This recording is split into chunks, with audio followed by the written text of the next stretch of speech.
Greetings, gamers, and welcome to the 80th live stream from the Misfit Gamer Studios. I'm your host, Vortex, and this is D&D Discussions.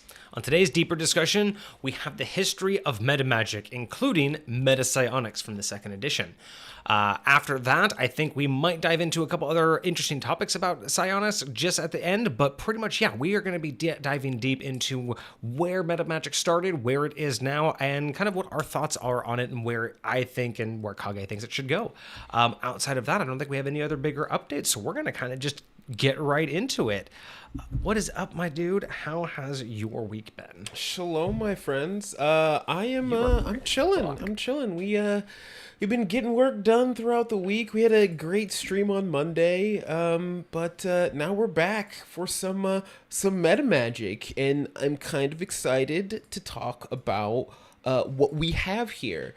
There's a lot of cool things that I think can be done with these types of things, because you'd mentioned we're going to be talking a little bit about meta magic as well as meta psionics, right? And just the idea of meta in general. So I think it's going to be fun. Quick question for you. One of the settings was messed up. Do you prefer this or this? This is how it was. Let's do the latter. Yes. You like that one? Yes. Okay. Let's try that. I think that's better for color balancing in general. Sorry, folks. Slight technical difficulties. You know how it is. That's how we roll here at the Misfit Gamer Studios. Facts. Yeah. Anything fun this week or anything coming up this weekend? Listen. Nothing super significant. You hear that, chat? Listen. Nothing. See, that's I don't know what it is, but sometimes that's exactly what you want, is a whole lot of nothing. All right. Tomorrow is just going to be a day filled with chilling. Although I will say I'm going to my niece's play tomorrow, so that's going to be kind of cool. Nice. There's a concert in the park we might do. We might head over a couple towns over to go do the house thing of look at stones for the backyard. Like for the new retaining wall. That's actually going to be cool. Yeah. Very nice. And then after that, I don't know if we have any other plans. I think that might just be a relaxed weekend. Yeah. See, I'm here for it. Because we have so much other work to do in the backyard, but that's all next month. So. Facts. Oh. And then let's see what else. Yeah. I'm trying to stall for time because normally we like to, stall for a little bit, let some people catch up. I mean, that's fair. Let's see. It's it's 7:30. It's Friday. Not that many people. It is Friday. 45? Is that accurate? Are we only at 45 right now? I guess we might have lost a follower or two, but that's okay. We had a couple bots. We had a couple bots, so it's fair. Whatevs. It's whatevs. All right. Well, I have all of the notes. I mean, I guess no need to waste too much time. That's fair. That's fair. We out here making it work. 1 second, chat.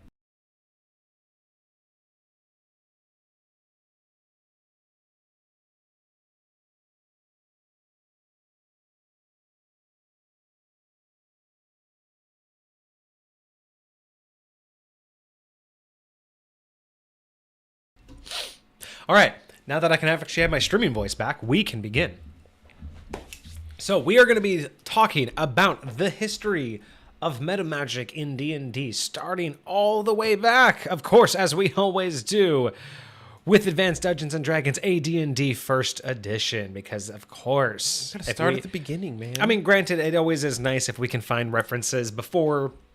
the time before time, in the Gygax era when this entire game was still really built around their personal game and not into, what it is now, which, I feel like I want to interject something, and I'm going to now because we still wanted to waste time. So here's my interjection about that.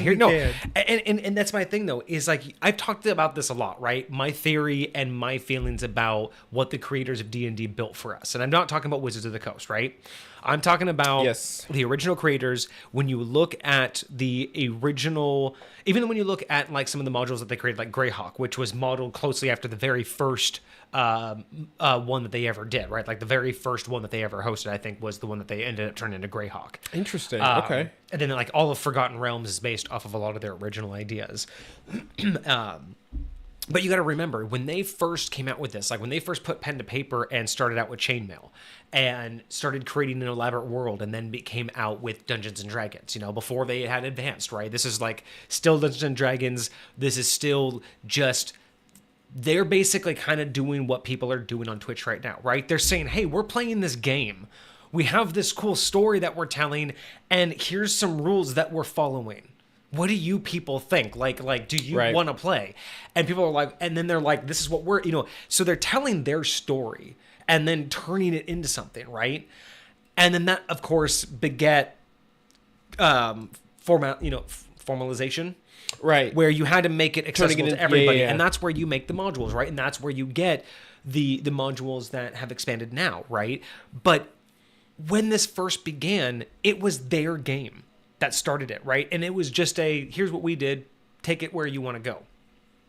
And to this day, that's exactly my theory of when they put things into the game that are vague and unanswered, I don't think that those are meant, it's not that I don't think that they 100% intended them never to be answered. I think either A, just like what I've done with High Point, there's just things I haven't answered yet because I'll get there when I need it. Fair. So I'm sure that there's things that were just placeholders. I'm sure that there were things that were just there, but I still think the intent of the vagueness is to be like, well, there's something there, so go figure it out. I think the vagueness was not meant to gatekeep, but it was meant to beg exploration. Entice. Like my idea behind my theory about why I like crystal spheres. Why I like the concept of Forgotten Realms, the crystal spheres throughout the phlogiston, and the everness of that, right? And the idea that why, I like the concept that personal realms, personal settings that people create can just exist in their own crystal sphere in this expansive space. And I like that because it was written basically like we've gone through that history, right? How they wrote in the fact that there were still undiscovered locations that seemed to go on forever, right? There was just like they set all the things to be vague, but it wasn't vague to be like, we'll get there later. It was just vague to be like, so fill it in. You know what I mean? Mm-hmm. That's just, when I think back on when we start talking about like histories and when it references the original game versus D&D versus now actually a D&D first edition, right? When Advanced Dungeons and Dragons actually became more formal. And I think I might be wrong here, but I think when they made it to Advanced Dungeons and Dragons, when they finally added AD&D first edition, I think that's when they went away from, well, here's our game and our campaign and what we're doing to, okay, here's a bigger structure. I think everything before that was more heavily based on what they specifically were doing, right? Interesting. And it's just so mind-boggling to think that this entire thing was built off of just a handful of guys playing the game that they were creating and off of their game. Like, you think about all of the people who create dozens of characters and that we play games over the years, but these guys had like one campaign that they played for a while, and that begat all of this. I mean, imagine that was our Old Gods campaign that like begat like an entire chain of this. Yeah, it's just that would be crazy. That would really be crazy. Yeah, when I really think back on the history of D&D, again, it really reminds me why we do have our mottos of Beyond the Book, right? Because I think it was even created at the beginning from being Beyond the Book. Just little tangent there, but a little side tangent that I think is always worth noting because, again, it really emphasizes that the original creators, not Wizards of the Coast who currently control and run it, not Jeremy Crawford, but the original creators had an idea for an ever-expansive, ever-changing, ever-evolving uniqueness that is meant to have fun, right? Like what we always say, as long as you're having fun, you can't be wrong. Exactly. And I think sometimes that's lost when, without being put into perspective sometimes. Unfortunately, but yeah. All right. So, nice little tangent, nice little time waster. That's fair enough. I like that. All right. A little ASMR there for You ice water people. Love it. Okay, so going back to AD&D First Edition. So this is the first edition that we're going to begin with because everything prior to this, the concept of meta magic really just didn't exist. Like the idea behind meta magic didn't exist. And actually, you know what? We should just start there. What is meta magic? We're talking about the history of meta magic. We haven't even defined that yet. Yes. So let's just start there. What is meta magic as it applies to D&D? So as a broad concept, meta magic is defined as any magic that modifies, enhances, or otherwise alters current magic. So these can be things that can, support or hinder actual magic. So like counterspell is not the not a right concept because that's like a hinder, but it's mostly meant for in the simple fact that anything that can modify, alter, or enhance. So in a sense, it's not its own magic. Like it doesn't do anything in and of itself. It needs magic to manipulate. Yes, it does. Yeah, it has an effect on other magic. This is not magic that is meant to be standalone.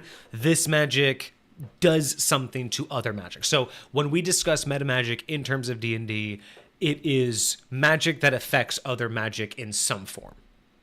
Counterspell isn't a good example because that's different, but anything that enhances, alters, I would say modifies. That counterspell specifically is a spell in and of itself. Exactly. Right? Yeah. That's why I'm just saying, like, I want to just make sure that we're pedantic, so I want to make sure that we make that line for sure. Well, counterspell modifies. It's like that's not really the modification we're talking about. We're talking about an alteration of a spell's effect or its intensity. So this could be anything from increasing damage, range, extend time, or it could be multiplication. It could be division. It could be anything that alters a spell and how it's used. Mm-hmm. So that is what meta magic is.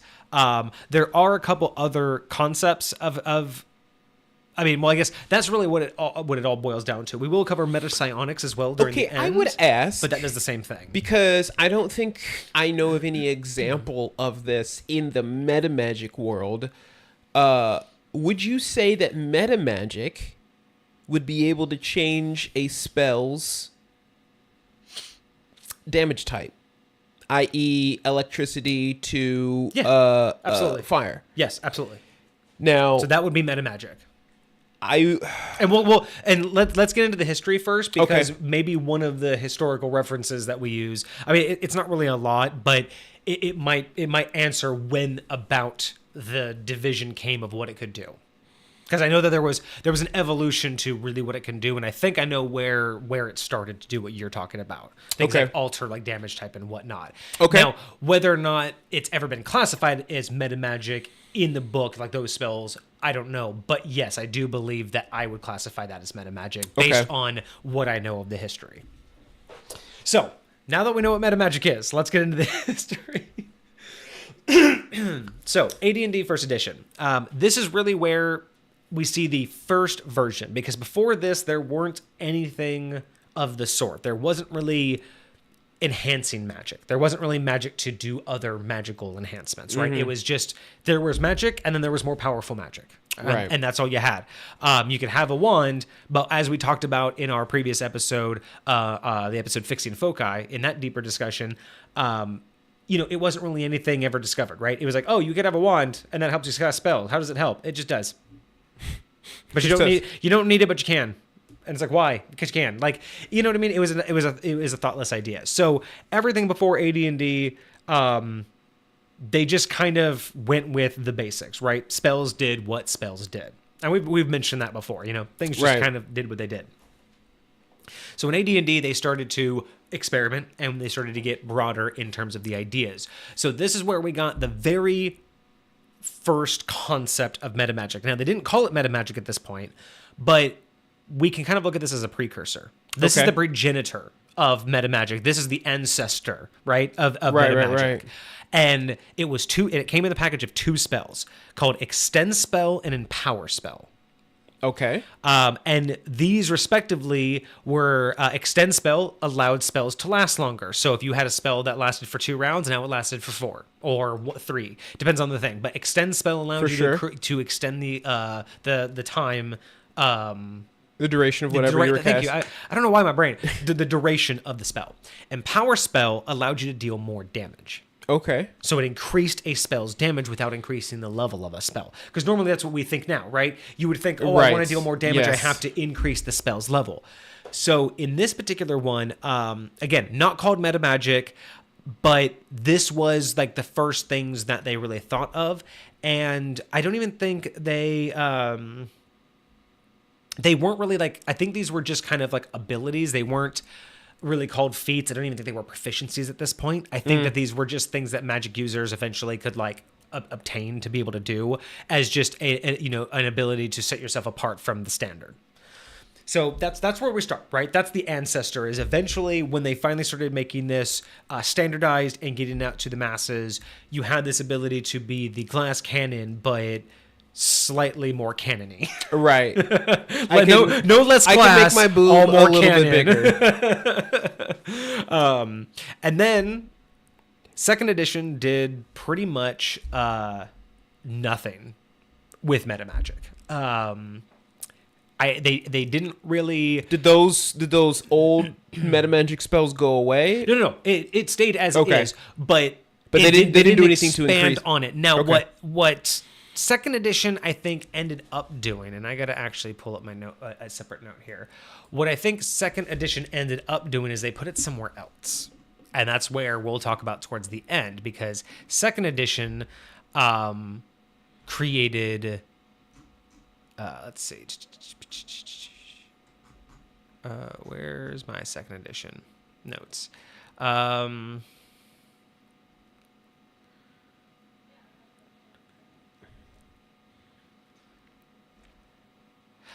So second edition did something slightly different. So again, still not calling it meta magic, but what they did was they continued the concept of being able to let mages stand apart a little bit.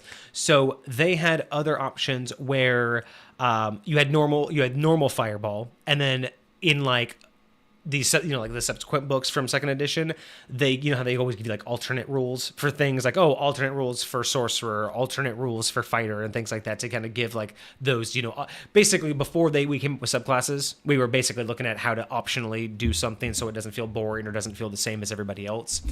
And then, so this was kind of an option for mages where you had like 2 spells. It would basically divide spells. So you would have Fireball, and then you would have a counterpart spell called Fireball Greater.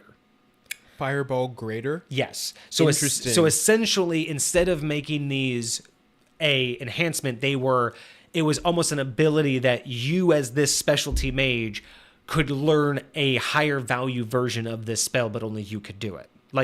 So it wasn't like anyone could just go buy this scroll. Right. Only you, this type of mage, could do this. So it was kind of like meta magic, but again, it wasn't a feat. It wasn't a proficiency. Got you. It was just something built in to allow mages to stand out and feel slightly different, or make a BBEG slightly, askew, right? Again, make your cannon, you're more cannon, no less glass. Right. So these are basically, enhanced spells. This is where it kind of feels weird though, because even though they were locked to like these special mages, right? They weren't just spells anyone could learn. You had to like kind of gear your character towards this. At least that was the intent. They did require higher spell slots. So it's like they were basically blending this idea of, you can power up these spells, but they're higher level versions of these spells. And I think that's not the best way to do meta magic, because meta magic, it's like, it's supposed to be the same spell, just enhanced. This is basically saying, hey, you like Fireball, that's cool, but if you be this special mage, I can give you Fireball level 2. And it's like, right. That's nice, but that's just another spell. I'd much rather be able to like do something with Fireball and still cast Fireball, not just have to cast the level 4 version. So it wasn't my favorite. It wasn't my particular direction when we talk about meta magic in this particular set. For sure. They did go in second edition. They did add magical items and artifacts that started to do this potential. So it wasn't, again, meta magic, but they started adding in like wands actually could like somewhat give you more damage. I think there was like wands could give you like a 1 extra d4 or something like that on like certain spell attacks. So it was like the idea of yeah, so like you could like people would put in like you get a rod staffed wand or ring that would maybe allow you to like extend your spell's duration because you're wearing the ring. So again, magical effects. It wasn't really meta magic, but it was like, hey, this ring allows you to double your concentration time. So any spell that requires concentration, the duration is double. Okay. You know what I mean? So it was small effects on items, but again, not really meta magic. It was just a way for your character to be like, I'm tired of literally 1 spell per round and this is all I get. What can I do to be beefier? Spice it up. Yeah. And then of course there were rule variants and all of that. But yeah, second edition, they didn't do anything different than first edition. They really just kind of piled it into items. And it was only a handful, right? It was only like a couple concept items of, hey, you could let items empower your mages. But again, even when we talked about fixing foci, it wasn't a big part. It was more subsequent material, and it was more along the sides of, it's basically like an artifact. You know what I mean? It was like, it wasn't really about you building a wand. It was just like you getting a +1 sword that does fire damage. You're only going to keep it as long as it's useful. But once you find that +2 sword that does, inferno damage, who the fuck cares? Right. And that was kind of like these things with foci. It doesn't matter, unless you have a very specific lore based foci that does something to your spell. You can pick up any wand you want and it'll do the same exact thing. That was the concept there. Yeah. So I should probably close this. I don't need this anymore. So second edition didn't really do much. However, talking about subsequent material, second edition did something to meta magic that I think blows any edition's meta magic out of the water. And they created probably what is hands down my favorite class of all time. Granted, even though my default class is a rogue, and that's just for, play style reasons, hands down favorite class in the entirety of D&D. Second edition Psionicist. 100% my favorite class. Facts. Like, there's so much going on here that, oh my God, what, like, it wasn't even one of my main characters that I was a psionicist, but I had a side character with psionics, and I fell in love. That's cool. That's cool was shit. Just absolutely... That we are going to do an entire thing on this either next week or the week after, but we're going to do an entire deeper discussions because we're only going to cover a little bit of it today. But I am going to go over why this is like my favorite of all time. But I digress. Second edition didn't change meta magic because it didn't really do anything with meta magic. It didn't really have a thing. But then they did create psionics, the supplement. And in the psionics, they created meta psionics. And this does exactly what we've talked about. And we'll get into that at the end because this was much later, which is funny because, again, we're going to see that what we think of as meta magic doesn't really exist historically until 5th edition. Mm-hmm. But 2nd edition was doing it with psionics long before anybody else was. Right. It's so fascinating how D&D does that, right? Because, it shows you that, like, little books like this, again, this was like a supplemental. This wasn't like a main core thing, right? So the fact is not everybody knew about psionics for a long time, which means that they were testing these ideas. Like, it's so funny. If you go through enough books, you can find ideas that weren't popular until 5th edition, like didn't come out officially like as mainstream until 5th edition, but you can find them in like side books like this in 1st edition, 2nd edition, and 3rd edition, where they played with the idea and then took a couple editions and then they refined it or brought it back. So interesting. I find it interesting because, again, we're going to see here that meta magic as we know it just wasn't really a thing even in 2nd edition, but it was a meta psionic. So I found that really, really weird, right? It's like they expanded on the idea later. But I don't know. I find that interesting that they didn't have meta magic, but they chose meta psionics. Interesting. So then we go to 3rd edition. So this is where we finally actually get introduced to meta magic. This is actually where they've created the name. Okay. Meta magic. So we finally have meta magic. But again, second edition didn't have meta magic, but it had meta psionics. So what's funny is they don't really ever reference that historical connection. They don't really reference in third edition or beyond, that it was basically birthed from psionics. Because before third edition, meta magic didn't exist. It was literally the concepts of things like extend spell and empower spell, and then that fireball greater. Those were just the concepts, but no one ever talked about meta magic until meta psionics. And then third edition was like, okay, we got this cool idea, meta magic. So it was just really interesting that they took a side idea, but then made it core. Okay. So yeah, just the way that D&D works, right? Like the way that they worked on this project, essentially from the very beginning. I always find those like little connections very interesting. And maybe that's just me. Maybe I'm just weird. Interesting. All right. But anyway, so we get into third edition, and this is where we finally get introduced. Player's Handbook, we get introduced to the meta magic feat, or feats. So that's where we first start out with meta magic. It's actually a feat, or a series of feats. Okay. And these are feats that the spellcasters can take to enable them to manipulate, modify, and alter their spells, such as increasing range. They can manipulate their duration. So typically, I mean, most of these are all beneficial, right? So you can extend the range, you can increase duration, you can increase damage or power of the spell. So things like, you can either do more damage, or maybe like gust of wind could like blow more heavier enemies down. You can increase like maybe it wouldn't deal like large enemies and like wouldn't knock them over. So again, you can empower them more. And then this, however, was a slight modification, right? So before in second edition, they kind of toyed with the idea of here's some specialty spells, but they're casted at a higher level. Mm-hmm. They kind of did the same thing with third edition, but I think they went better. You have these feats, and let's say you wanted to cast Fireball. And Fireball's a third level? Third level in 5th edition, yeah. Yeah, I think it's always been third level. So let's say you want to cast Fireball at third level. In second edition, you would have needed a 5th level version to cast the better one. Well, in third edition, you can still cast that level 3 Fireball with this feat. But if you have a level 5, like if you can cast a level 5, you burn that slot. So you don't cast fire, but you don't have another spell. You still cast your level 3 fire spell, but essentially it's like an upcast because it does require you to burn a higher level spell slot. Instead of your third level? Yes, in lieu of. So it's different verbiage, but basically it's upcasting. Okay. They're not calling it upcasting, but you're upcasting. But it's upcasting. So instead of creating a whole new spell that you cast, this is you take the spell you have.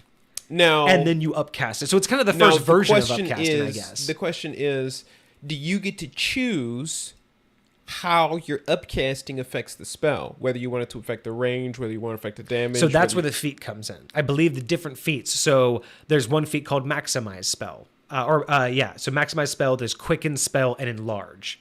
So these are so Maximize is range, Quicken is duration. Is different. It's not like one feat that does it all. Exactly. So you would have had to take like different feats to do different things. A stupid amount of feats. But it's kind of nice because feats worked a little bit differently in third edition, but I think the idea was to hone. What do you want to be able to do with your character? What traits do you really want to like focus on instead of just getting the ability to manipulate all magic however you wanted, whenever you wanted, right?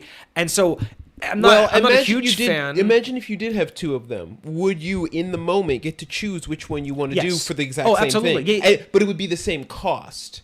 Or does each one have like a specific unique I think it's cost? I think it's the same cost. The idea of like you're going to burn a higher level spell slot, but if you both have Enlarge and Quicken, you get to choose: are you casting it for a longer duration or are you casting for higher damage? Gotcha. You would get to choose, but you won't get to do both. Got you. Now maybe you could do a home rule where you can burn multiple spell slots and add. That's the only way you can cast more than one spell at a turn.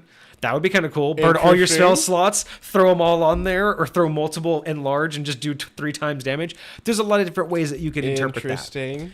But those were just some of the examples. And then in 3.5, all they did was extend it from there. So all three, and we all know this. I mean, that's exactly what 3.5 is it's just, the extended and enhanced edition of 3. So all they did was they added more of these feats. So they added more ways for you to be able to manipulate the spells. Now, again, these feats didn't work the same that we do. It's like you're not going to get one every couple of levels. I believe these were feats that you. I remember feats in this one worked a little bit differently. You could like train into feats or something I think like so. that? I think it was like a train into feats. I think kind of like it was a blend of how like proficiencies worked. I think you had a point based every time you leveled up, And then you it could was like, okay. I can't remember 100% because again, I'm not actually. I would say 3.5 is probably the one I'm least familiar with. That's Other than 4th edition, obviously.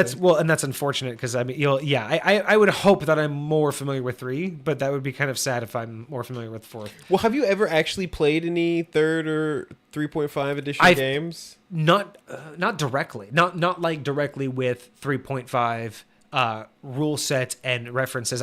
I've played. I know a lot of mechanics and references from it, but never a direct game. Interesting. Well, no. Actually, no. I take that back.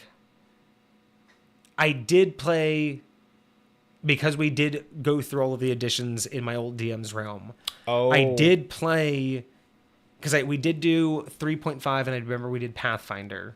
I remember we played through both of those. So, and those he rule does sets have are fairly similar, he has on aren't the book. they? So I have played it, but it wasn't like a dedicated campaign. So I will say that I have played with the dedicated. So I will take that back. I have played with the dedicated rule sets, but I've never played a dedicated campaign in 3.5. I've played with 3.5 rule sets, not directly a dedicated campaign that lasted in that. So yeah, I will. That is where probably why I have the least knowledge of it is it's one area that I just haven't I don't have any dedicated games to. 90% of my games are in 2nd edition. Well, actually, no, that's not even true anymore. I would say 90% of my time, for sure. Like if you were to count all the hours gaming, I still have 90% of my hours of gaming are still in 2nd edition. Right. And that doesn't even include High Point. That doesn't include High That Point? doesn't include, dude. I years. I gamed in that realm for fucking years, bro. Like, No, bro. So Trust. my hours in 2nd edition outweigh anything, but I actually might have more experience. I don't know if I have more gameplay experience in like 5th edition in terms of like how many things I've created. I've created more in 5th edition. Oh. Just because of the the multiple games, discords and all of that. So Got you. I've done more things in 5th edition, but I have the most game time in 2nd edition. Yes. So, just out of curiosity, if you were to count High Point, that would count towards 2nd edition. Primarily. Yes. Even though there's have influences yeah, there's elsewhere, influence from but- everything, but I consider that 2nd edition because That's that's the fair. core rule That's set fair. and those are the books that we use. Okay, so 3 and 3.5, they had these ideas of feats. It extended into feats. These feats you can be trained into, and those feats just allowed you to manipulate your spells on an individual level, right? So you didn't get to be uber powerful, but you did get to specialize in what you wanted to do to the spell. Then we get into 4th edition, and surprise, surprise, 4th edition departs completely from the tradition of what they were doing with this system entirely. They just decided to scrap it all together. They instead went with this idea of individual feats. They swapped out. Sorry. So they went from individual feats. They scrapped that idea altogether and said, nope, we're not going to do individual feats. We are going to do they broke it into 2 concepts called, they had class features and paragon paths. So they come up with these new things, right? So they scrapped the idea of meta magic as feat, and they gave us class features and paragon paths. And if you chose to be a spellcaster, they gave you they're subclassing. It was kind of like a version of subclassing. Mm-hmm. So for instance, one of the references I was able to find was like in Sorcerer, you had a class feature called Arcane Admixture, which allows you to modify the damage of the damage type of their spells. So remember what you were talking about. That's where I was saying. So 3.5, I do believe had, when they expanded all of the feats, I believe there was a feat that they expanded into where you could change the damage type. Like fire, ice, damage, Yeah. But 4th edition, that's kind of what they did was like sorcerers. You have this class feature you could get called Arcane Admixture. You can now change the damage type. So if you're fighting against something that's immune to your damage, change your damage. So it's a cool concept. But Yeah. I'm pretty sure that was directly taken from 3.5 because when I say that they added and extended it, they basically just added everything you can think of to a spell, like what you were saying. Like, so in 3.5, that's where you would have seen like, oh, I want to be able to like change this from acid to poison or from fire to ice. That's where you would have seen those initial feats. 4th edition tried to give it this concept of a subclass, but broke it out into whatever class you had, here's what you get. Tell me changing fire to ice and then ice to lightning are two different feats. I would assume 3.5 probably just said like you can change the damage type. Okay. And maybe there was one that said, maybe there was one that was damage type, like slashing, bludgeoning, force versus elemental type. Maybe there's another one that says physicals versus. I could totally understand elemental. that those would be two different, but I would not think that there's one for every single swap. You know what I mean? I think it would be there's an elemental feat and then there's a damage type feat. And then there's a damage up and, whatever. I am pretty certain, though, like in one of the recent supplements or something like that, like Tasha's Cauldron or Xanathar's something, I swear there was something in one of like the subclasses or something like that, something in one of the rule sets that basically was maybe an optional rule that allowed you to just alter any spell's damage type. That sounds crazy. I think it was specifically elemental damage types, not like bludgeoning, slashing, or piercing or anything like that, but like elemental damage types. I cannot figure out. I cannot seem to find it anywhere. I've been looking, but I swear there was something like that. So I'll have to. I'll dig a little bit deeper if I can get to it or not. But that would be interesting if there's a new one to do. I wonder if it probably came up on like one of those TikToks, like the how to like loophole it, or just like one of those rare spells, like or like a rare feat people don't know how to use. I swear I was like looking through my own stuff, and I was just like looking for like character stuff to like be. And you found like a note and I found I was like, oh, that's cool. Oh, I'd love to be. I've always wanted. Was to that be able to, was that from your 4th edition character notes? Maybe 4th edition when we were in Eberron from Lucifer's. No. Okay. Yeah. I'm just trying to think of like what other notes you would have that you wouldn't be familiar with. No, it was probably for like some character either I didn't end up building or like if a Discord it was or whatever for one of the Discords or something like that. Okay. Yeah, I just did a quick search. I didn't see anything like pop up immediately, so that'll be interesting. Yeah, let me know if you find that. So 4th edition just basically did what they did with everything and shit all over it. So 5th edition finally brought back something tangible. They actually brought back meta magic properly, like they did with many things. They actually brought back something good. Yeah. And I believe what 5th edition has done is they've locked it into sorcerers. Correct. So it is now sorcerers have gained access to meta magic options as class features rather than feats. So 5th edition has now changed it to a class feature, not a feat, but that's probably because we have subclasses now.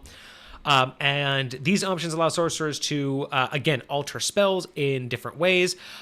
They can... Now, this is what I do like, though. Something along the lines of being able to cast without verbal or somatic components. Now, that's interesting that is a class feature, because I also have that in High Point, like being able to learn things like that. But I like those... I consider those like proficiencies.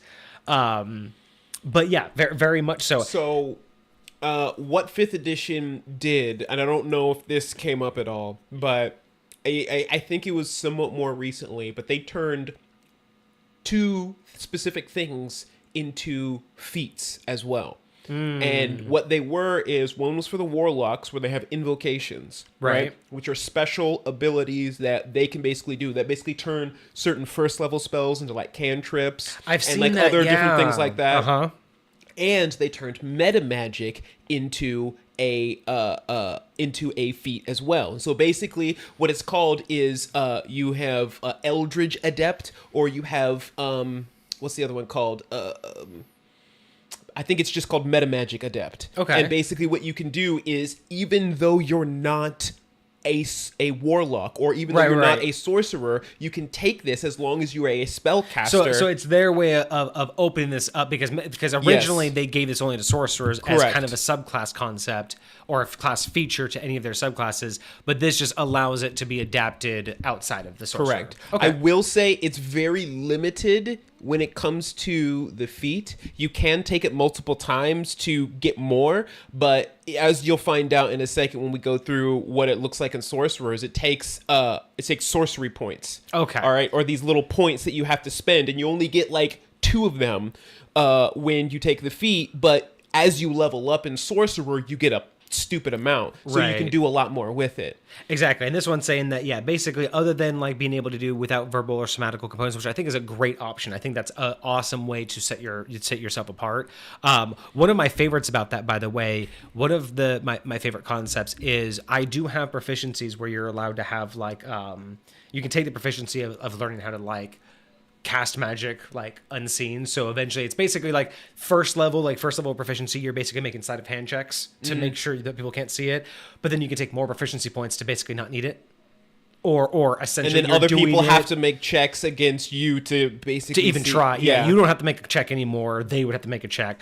But and then there are other ways of like, can you eventually get high enough level and proficiencies to not have to say the verbal components, right? And that's a whole unique concept, because that's becoming, in my mind, the reason why I can justify that in High Point is because you're becoming so aware of how to manipulate magic that you are so in control of it that you don't need that. Because again, the idea is that all of those things, kind of like the reason why, wands work. It's a focal point. It's a way for you to focus and block everything else out. The verbal, the somatical, all of those things are focal points, right? Why spells work perfectly. Once you get to a certain control of magic, a certain mastery, especially of a spell, if you can understand the exact flow, where you got it from, where you push it through, how you form it, if you can do it so precisely, you won't need one of those focal points. So you can drop one, like the words. And you can do it completely in your head with perfect concentration. Because again, that really makes a lot of sense. Magic doesn't care if you're speaking it. Speaking it helps because it's vibrating, it's helping. But the point is, if you can do that without it, it's so crazy, because even when we're talking about like other things like Monk's Key and all this, most of that kind of stuff across all platforms, whether it's Magic, whether it's Key, whether it's whatever, it's some sort of energy vibration that you're dealing with, right? And any sort of manipulation or control of it is the manipulation or control of that. I mean, we call it the weave. Exactly. It's basically a fabric, right? And when you do that with all of this stuff, like you're using your words to help like chant certain, to mold it, to feel, yes, to focus that energy. Like they did all of these. This like, is why bards are so important. They why did bards all are so powerful. Experiments where you would literally just talk to like a jar of rice and say mean words to one and nice words to the other, and at the end of a month the mean words, like, they were basically rotten and black and gross, and the other ones almost looked fresh, right? And like these different energies that you approach and you surround these things with will like have an actual effect on it. And so if you can like learn to control those things, whether it's magic in a specific direction, like you can get it to consistently do the same thing if you learn to understand what that actually is. And so it would make so much sense to be able to slowly start dropping these components. And you brought up like, the monks too. It's like a lot of other classes, like wizards are kind of weird because normally you get more magical spells because the concept is you can memorize, you can do more complicated things. But it's one of the only classes where you don't really technically get better at what you do. You can just do more, right? Like think about it. Monks, like we talk about like why we like when things use proficiency bonuses, because proficiency bonuses are a great way because it scales with you. We say it's underutilized because it's great because a lot of things don't scale with you, right? Like I understand why a level 1 casting a level 1 spell and a level 20 casting a level 1 spell will get the same spell, because that's how magic spells work. They are a recipe. It doesn't matter if you're a first-time baker or a 20-year-old, a 20-year chef. If you follow a recipe exactly and do it exactly the same, you're going to get the same result, right? Like a recipe you can talk about technique, but if you technically do the same thing, you're going to get the same outcome, right? If you mix the same ingredients, you're going to get the same mixture. So this is like one of those areas to kind of show you that you are mastering magic, not just learning more. And I think that's actually a good distinction lore-wise. Instead of just saying, I'm a more powerful mage because I'm a player, right? Because I'm an adventurer, I should stand out as a more powerful mage. I don't always like that as the default, de facto, this is the reason why I can do more. Like, that is a reason why you can do more. You do stand out. You are an adventurer. You are different than a lot of the other NPCs. But that still isn't enough to separate you from, if you just want to be a magic user and just learn as much magic as you can, that's exactly how, in my opinion, the book has a typical mage. All you're doing is learning more magic, right? You're more spells, more things you can cast. And that's great. That is a mindset of a mage. I just want to learn more magic. But then there's the mage of I want to become more powerful. And learning a higher level spell is not the same as becoming more powerful. Would you more control? Would you consider the ability to cast a more complicated spell, i.e. a higher level spell, like when you can cast a 4th level spell for the very first time, you have now advanced from only being able to cast these 3rd level complication spells to, is that count towards that, hey, I'm getting more advanced because now the types of spells... In one way, but I look at it as more like intent, right? Like, you could say, I want to... Like you like to code. You know, your business, you're getting into coding, and you want to be able to build things for people. I could be like, hey, I want to go out and I love code. Code's just really cool. I just want to learn as much as I could. I could go out and find out everything I could possibly do in Excel. I could just learn what Excel can do. And if you told me, hey, make Excel do this, I could do it. Mm-hmm. But that's not what you're doing. Like, if someone wanted to hire me and say, do this, I could do it, right? But what you're doing is someone says, I don't know, I have all this crap and I need this end result. And you're like, so if I took this, and this, and I put it all together, I can get what you need. Whereas with me, I could be like, oh, well, I could take this and I could do this, right? That's the difference between, as a magic user who wants to know magic, learning more and more spells. Yes, it's an advancement to learn a more complicated spell, but all you're doing is that 1st level spell. Yes, I know that 1st level spell and I know that 9th level spell, but that's all I know. Whereas wanting to be more powerful is being like, how can I make Fireball do more damage? How can I make Fireball go further? How can I make Fireball go exactly where I want? How can I make Fireball travel like an arrow? How can I make Fireball hit only one target? Like, being more powerful, in my opinion, when you want to be more powerful at magic, is being able to control more magic, whereas wanting to learn how to do more magic is a different path. Neither are wrong. But there's 2 different types of mages there. And this, when we're talking about meta magic, being able to not do it with verbal or somatical components, being able to modify the range or the damage, these are things that I think of when I'm like a mage wanting to be more powerful. That's what I think of. I want to control magic better than you. I don't want to just be able to cast more spells than you. That just means I have a better memory. I don't want to cast higher spells than you. It just means I can memorize more complex shit. What I want to do is I want to do it better than you. I want to be more...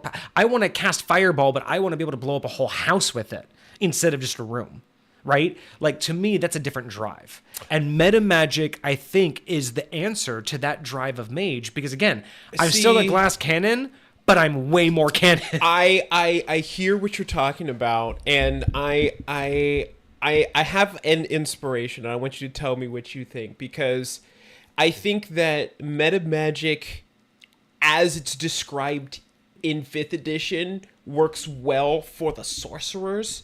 Yes. But imagine this. Imagine if, as a wizard, whenever you can... So the progression of spells for a full caster in 5th edition, basically every 2 levels you gain another spell level. Yes. Right? And so that's why by the time you get 20th level, you can finally do 9th level spells. But basically what that would look like is, so once I first can cast 3rd level spells, right, I can't mess with them. But the second I level up after that, maybe I can create a slightly... See, I would want it... The way I was thinking about it is, you know how you upcast something, right? Yeah. And you basically use that extra spell level to increase something about it. Or adjust something about it. What 3rd edition was doing. You're burning... Yes. Even though there wasn't a concept of upcasting at the time, but you're basically saying, hey, I have the power of 5th level spells, but I'm casting a 3rd level spell. I want this 3rd level spell to do something that would justify using the power of it. Because again, it was the first time that they said, hey, because again, upcasting is a good concept, but again, we're talking about the idea that you were casting the same old spell, but you were doing something to it versus just casting a more powerful spell. And that's what I'm talking about. So that's why I like the divergence. Imagine if instead of just being able to increase its power level, when you upcast it. Imagine if a wizard could almost like rewrite that spell. Because when you upcasting a spell, is it a completely new spell? Because a 4th level spell is a more complicated spell than a 3rd level spell. Because this is a very complicated question, because that's really coming down. It's a question about mechanics, and it's a question about how you run Magic. Because if you're looking at rules as written, upcasting is essentially, the way I've always looked at upcasting by like rules as written, or the concept of it, is that you're just fueling it more.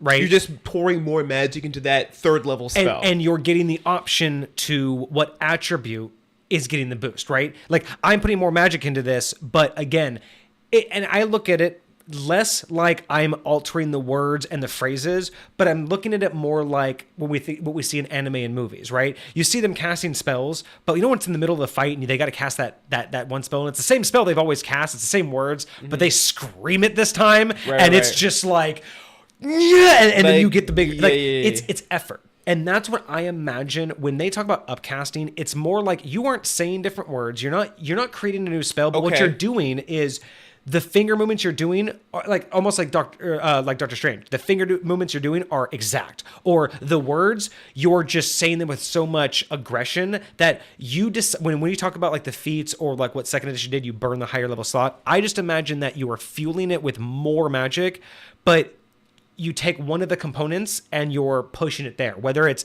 the verbal component, which means it goes further, or it's the somatical component. You're doing you're putting more effort into your motions. And so you're going to make it hit harder, or maybe you're just gripping the stone harder and your blood goes onto it. And that, you know what I mean? Like, I just imagine that's their intention. Now, when you were telling what you're talking about, that's a little bit harder, because if you get more into people's specific ways of working with magic, that's the questions that I started to get into with High Point, which is why I talked about this before. I've talked about this many, many times before. Because you're talking about you wanted to get better as a spellcaster. Exactly. That's what would make sense. This is my point, is that's why I made that entire episode on all of my different homebrew mages, like the High Point mage wizards, and all of the different classes there. And the reason is because I've said this multiple times on the stream. Rules as written mages just aren't enough. They like the subclasses are getting there, but they don't really represent the use of magic and the manipulation of magic the way that I like it, right? Which is why I created my own sorcerer, my own warlock, my own wizard, because these answered those exact questions you're talking about, right? Because yes, I do have it where no matter which one you choose, there are proficiencies that you can take to make your own craft, magic crafting or spell crafting and spell engineering. Being able, because basically what those proficiencies do is do exactly what you're talking about. Is it because the reason why I add them as proficiencies and not just any spellcaster can have them, right? Is because like I said before, I like the separation between what kind of magic user do you want to be. If you want to be a magic user that just knows more and more and more spells, you won't need these. You just want to go and get as many on your book. But again, would that, in your opinion, allow the character to actually reflect what they are getting as they're leveling up? So imagine nobody took any proficiencies, right? Yeah. And they just were leveling up in their class, and they are now a level 20 just a standard mage level up, for you. What would account for what you feel is missing if they hadn't taken any proficiencies? Because you said initially that one of the things that you felt was missing was the fact that it doesn't feel like when you can just cast higher level spells, it doesn't really feel like it reflects somebody who's actually been leveled up. Yeah. So if without taking proficiencies, what is there more that represents that? No, that's the problem. That's what I've always said is so proficiencies are what represents. As spellcasters go, I've never really liked any additions official use of magic, because in reality it doesn't reflect. None of the classes, even the subclasses, are finally starting to get there, but the core mechanics of spellcasting in D&D don't really reflect, because I said this before in a previous episode to you, as the words I used was like, it doesn't really reflect our concept, the real world concept of magic. We look at folklore, we look at mysticism, we look at movies and TV shows. D&D magic doesn't really reflect the way we think of magic being used. And that's the problem, is if you take a spellcaster as is, it only really reflects the type of spellcaster that would just be wanting more and more spells. They go, hey, spells exist. I want as many as I can. But for a spellcaster who says, yeah, but I want that spell to be more, I want to be more powerful. I don't want to just know more. That's where I say, well, hey, here's spellcrafting and spell engineering. Go and learn how spells work and then make them your own. Make them more powerful. Make them do it. Bend magic to your will. Because remember, in lore, and this is where lore, remember context without lore, or, raw without lore, is at one point in time, someone had to create these spells. Someone had to learn how to manipulate magic. Someone had to figure out what they wanted to do with magic. Then these spells are created. So anybody who just wants to learn these spells, in a weird way, is lazy. They just want to know what's already been created. But someone who has that drive... So how would you say like, this... don't you ever want to be the person who says, well, I wanted to be the guy that created a spell. But that's not existing anymore. How would you say this compares to the martial classes? And what I mean by that is, so as a class by itself, just what you are doing, right? If I'm in a martial class, if I'm a monk, if I'm whatever, I'm not 100%, because to me in 5th edition it feels kind of flat, outside of the subclasses, kind of like you were saying, because sometimes some of the subclasses can bring a little life to it, and most classes in 5th edition all have subclasses. We only reviewed a couple very recently that were subclassless. Right. But you also have a mixture of, you have the classes and you have like feats and things like that, things that better build a character. But you're absolutely right. Like how it compares to the martial class, some of the martial classes have aspects that help them fill out. But in the end, again, when you're looking at how they progress, that's why I prefer 2nd edition with like proficiencies, especially weapon proficiencies, because the current rate, if you like we talked about, remember when we talked about scaling mundane weapons? God, I fucking love that we're actually being able to reference so many episodes now. We have 80 episodes on the bucket now, right? So we can just air it. So scaling mundane weapons, that episode, we talked about that, where realistically speaking, when you think about an ancient warrior, or you think about a warrior, you think about their weapon and you're like, man, how much blood is that weapon spilled? That thing has been with them, like it was probably their father's weapon. But D&D, why would you ever carry your father's weapon? The moment you get one that does more damage, you're dropping it, right? Like we've talked about the idea that these things don't scale properly, and that's the same concept. When you're a martial artist, like same thing with being a spellcaster with foci, these things don't necessarily have a intricate connection to you unless you make it, unless you put it into your backstory that this is my father's dagger, I would never be parted with this dagger, I'm always going to have this dagger. Like unless you made that part, you don't have an incentive, because it doesn't scale with you. Things like that just don't go with you. And that's my thing, is like we talked about scaling mundane weapons because they don't scale with you. Magic doesn't scale with you, and I don't mind, spells make sense because again, it's a recipe, right? I don't mind that a 1st level spell is a 1st level spell, but if a swordsman can learn to have an extra attack per round by learning how that sword works in their hand, learning the muscle memory and learning how to use it differently than they were taught, right? That's the concept. Why can't a spellcaster? And that's the problem. As it currently is, a spellcaster can only learn what someone else has created. But those spellcasters who go, I want to be more powerful, it's not necessarily creating something from scratch. But even with that comparison, what you're talking about, where that fighter gets to do something else, that's a part of their foundation. That's not something that they have to go put proficiencies exactly. in. And mages don't have that. So are you saying, like, what are you referring to that mages don't have to put proficiencies in that allow them to do those types of things? Again, it's the intent. If I want to be a mage that just wants to learn more spells, if I just want to be a mage that just wants 1,000 spells in my spell book, that's what the rules is written is about. But if I want to be a more powerful mage, if I want to be able to cast a spell more powerful than you, if I want to know how magic works differently and manipulate magic differently, if I want to be able to create my own spells, if I want to go out of my way to, like we talked about wild magic, right? Like wild magic really isn't fully fulfilled yet, right?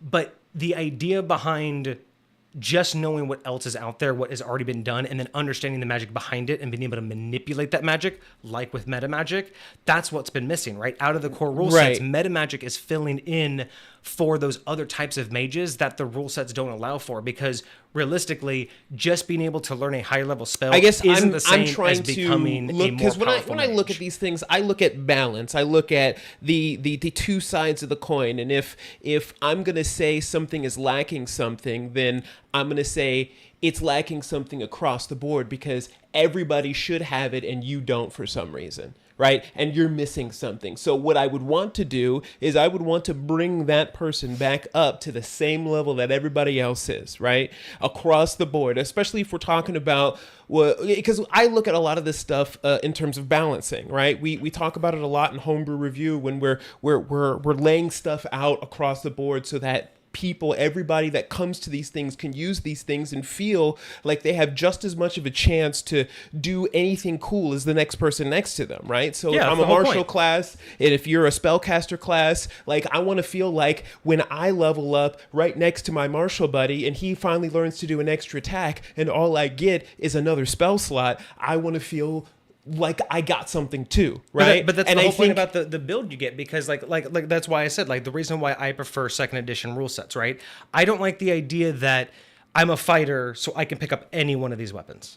I don't like that. I think that because you can't do that as a mage, like, especially if you want to be a specialized mage. Like, I don't necessarily like that you can have any set of weapons. No, at I the base. again, I prefer. So again, that's when you're talking to me about like how to make those up, that's what I've done with High Point. Like, that's why I like second edition. No, Like, I understand that. As you level up, if you want to So become I'm better referring at- specifically to fifth edition. How about that? Maybe Yeah. that's and what that's I'm, why fifth edition's broken though. But that's why I've always said, of like, course. in But terms of that, let me ask you. Okay, so because what I I'm don't talking think about every is, mage should be able to do that. and I understand that. What I'm wouldn't talking about want- is proposing what things could you do to fifth edition, right? Because that's my mindset. It's like I understand what you've done with High Point, right? And that's great, but I know that not everybody can adapt High Point to what they do. Not everybody can. So wait, so what's the question exactly? 'Cause- So is if somebody were to hypothetically make a small adjustment to what fifth edition currently is, what could be done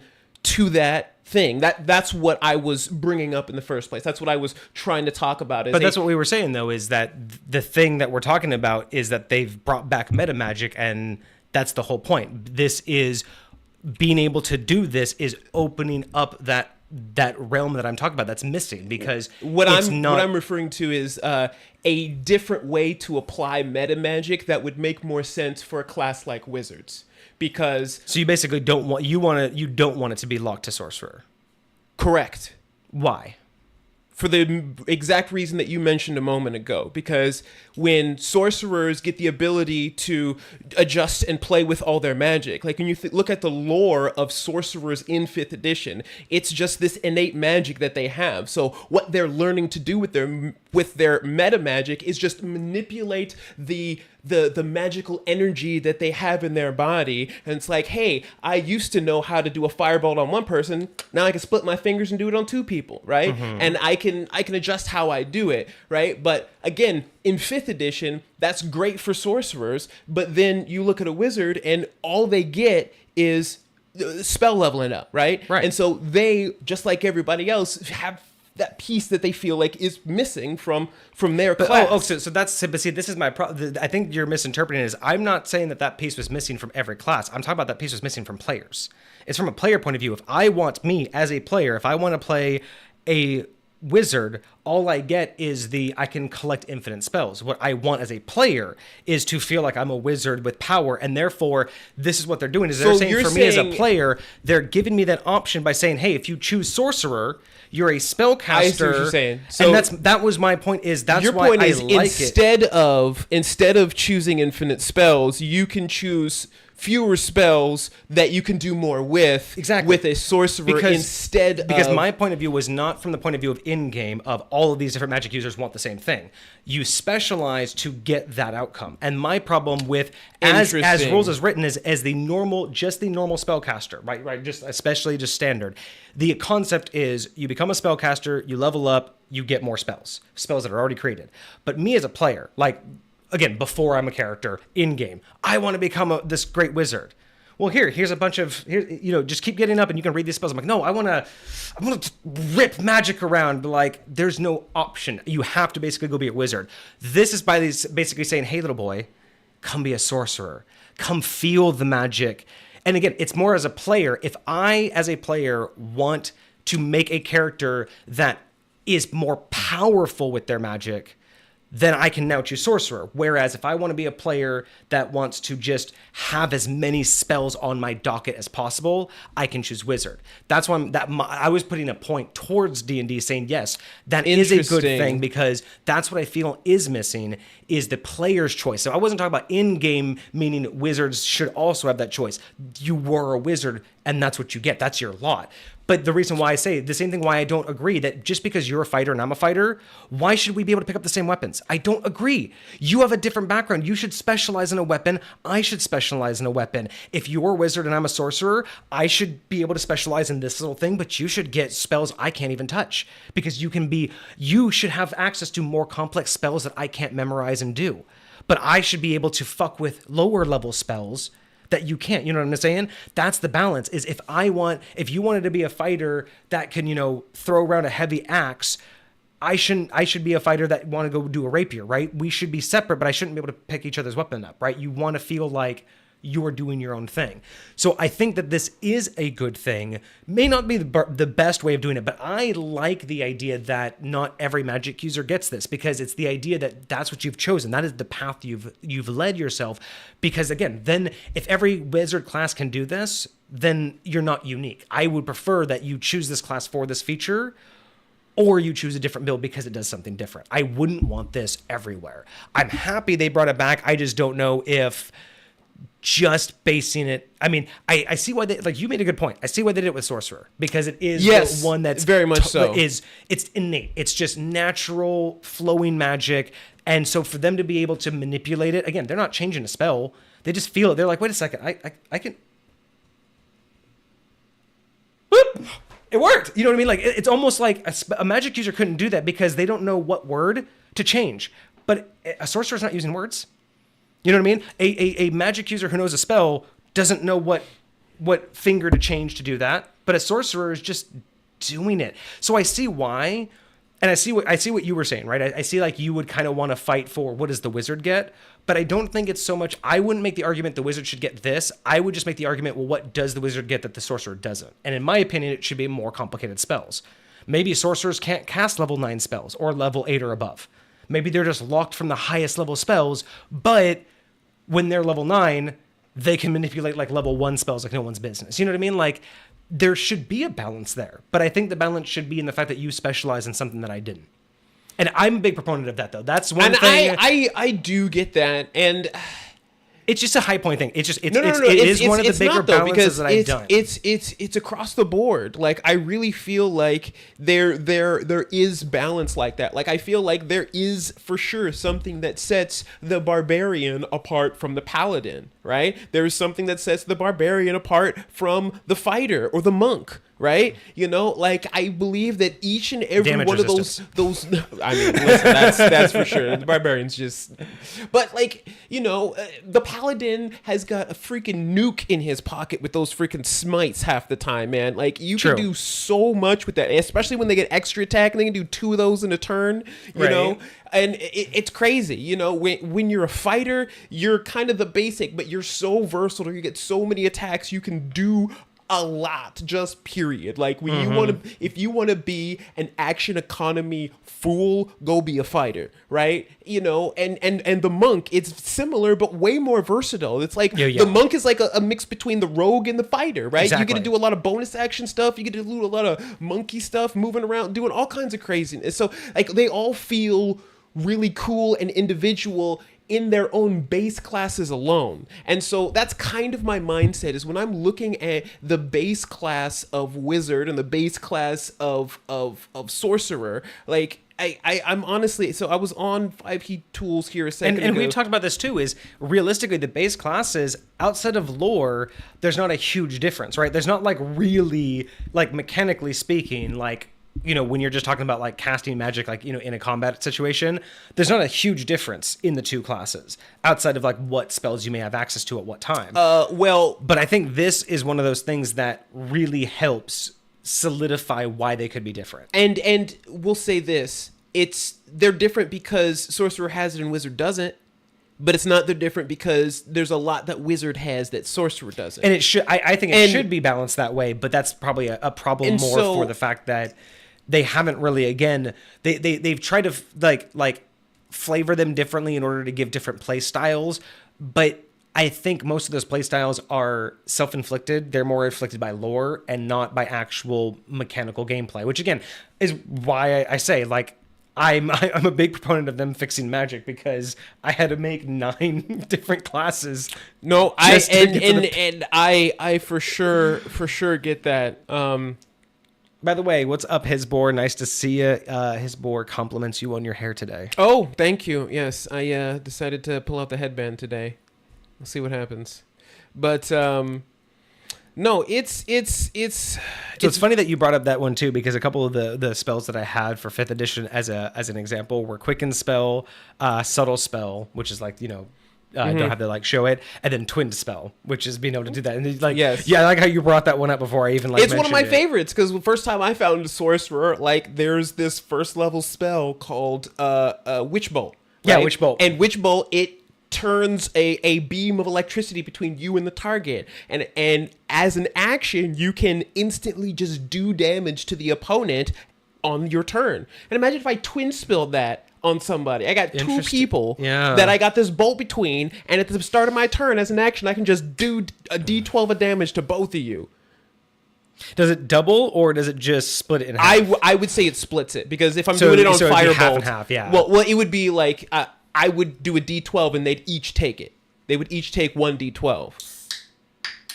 I don't know if it does that. Because I don't know if I like that though, because I understand splitting the spell, but that low of a level, you're twinning it. You're not having it. But that means you're doubling it. You're twinning it. That's what you're expending the sorcery points doing. And so you're basically getting to cast 2 spells. Yes, 2 spells. And so, like, imagine if I'm doing it on the cantrip Firebolt, right?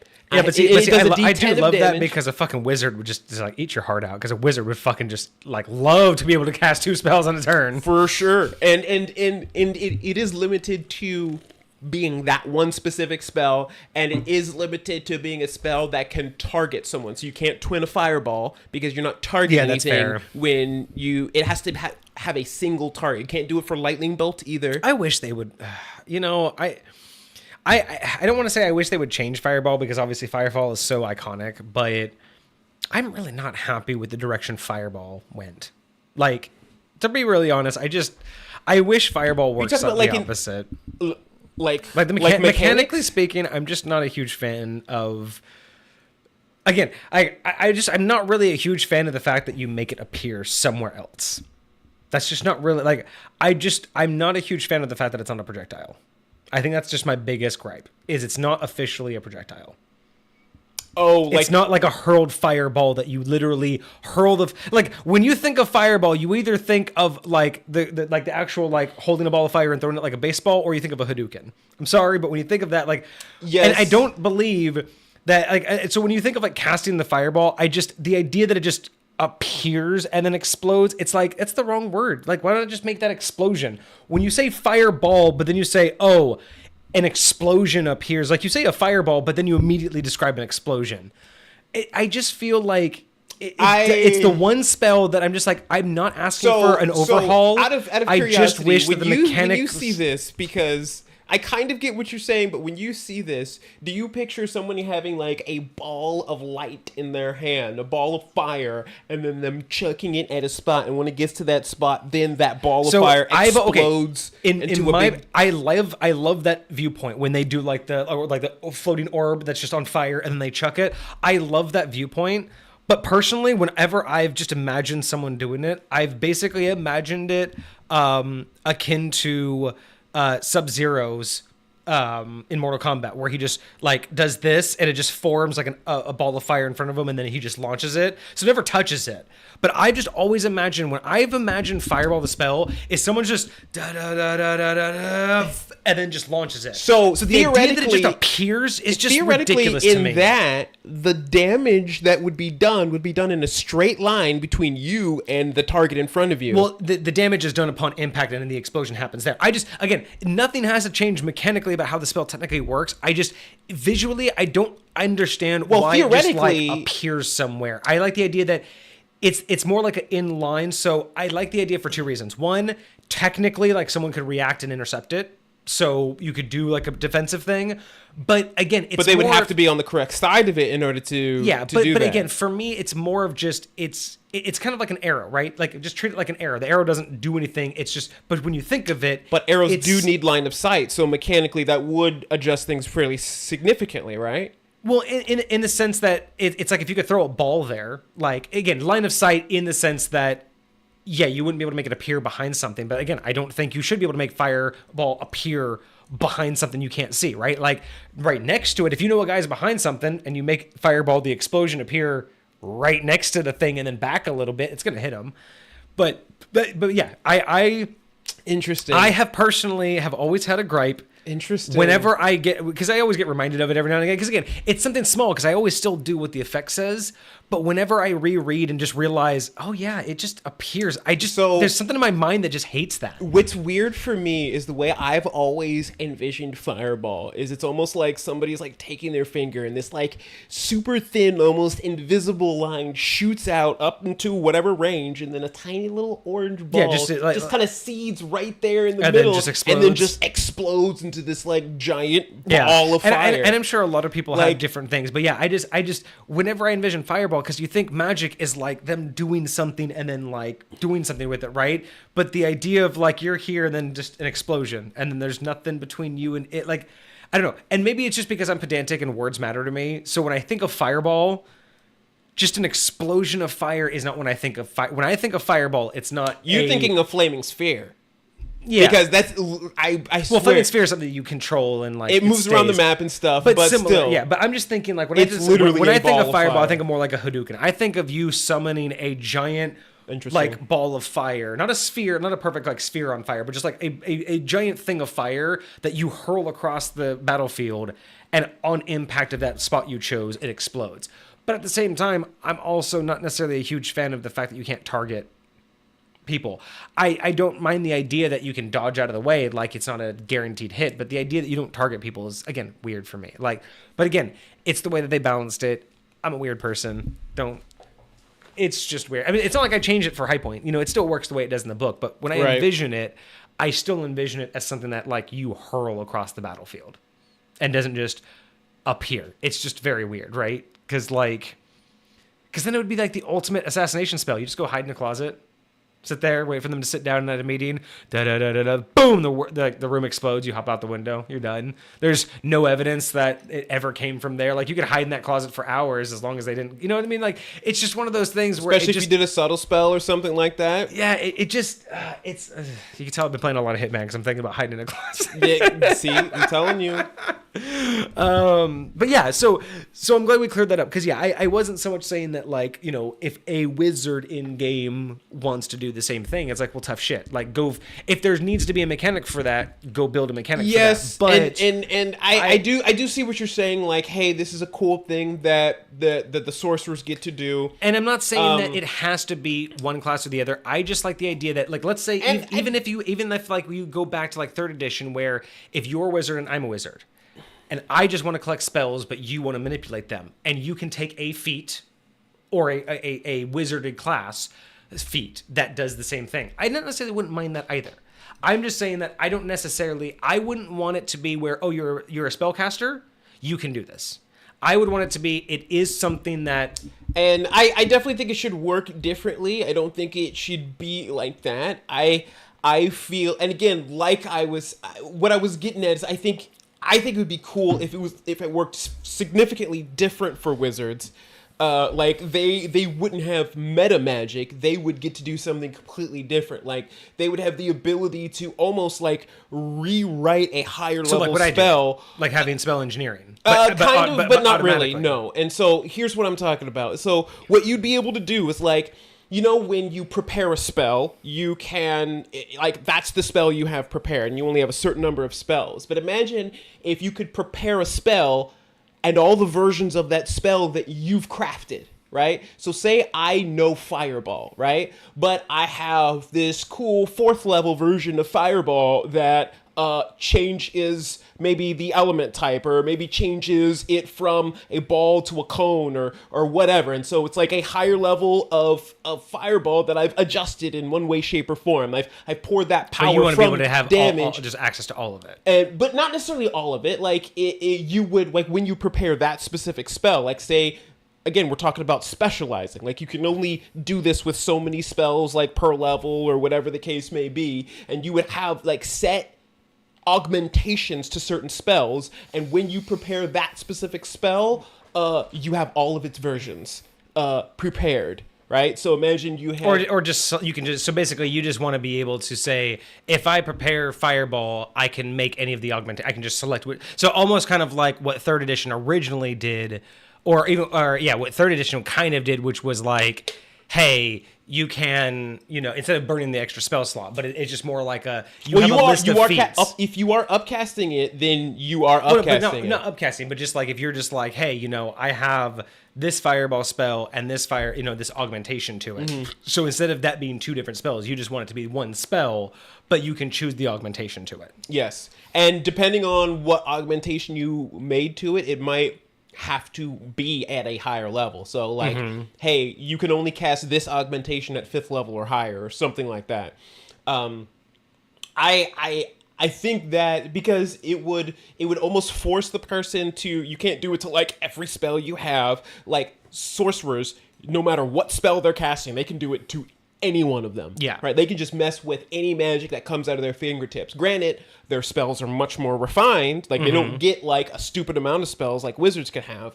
Wizards, on the other hand, they can only augment very specific spells, but they have a lot more freedom and a lot more flexibility in the overall it's almost like you could spells that say, they can cast. like you would almost want to like add it to where if you take this feat, or if you take this like class feat or whatever, it's almost like you have like what they call like an affinity point. You get 1 affinity point per level, and the idea is that you can assign this affinity to a one every time you get a new like every time you can cast a new type of level spell, right? So you go from 1st level spells, now you can cast 2nd level spells. You get a new affinity point that can be applied, and basically the affinity point applies to any spell in that level. And once you do, it's basically your affinity. It's your favorite spell. And that's the spell from here on out. Whenever you cast it, whenever you memorize it, anytime you've made an alteration, like you can do any of those alterations because it's your favorite spell. Like that's how I would do it. Is like, because spell, both the spell engineering and spell crafting like proficiencies that I have for High Point, basically they do 2 different things. But the spell engineering is basically what you're asking for. Is like, I want to be able to cast this spell, but I want to augment it. I want it to do something else. Like I want to cast Fireball, but I want to cast it from myself, and I want to cast it in an arc, almost like a mortar.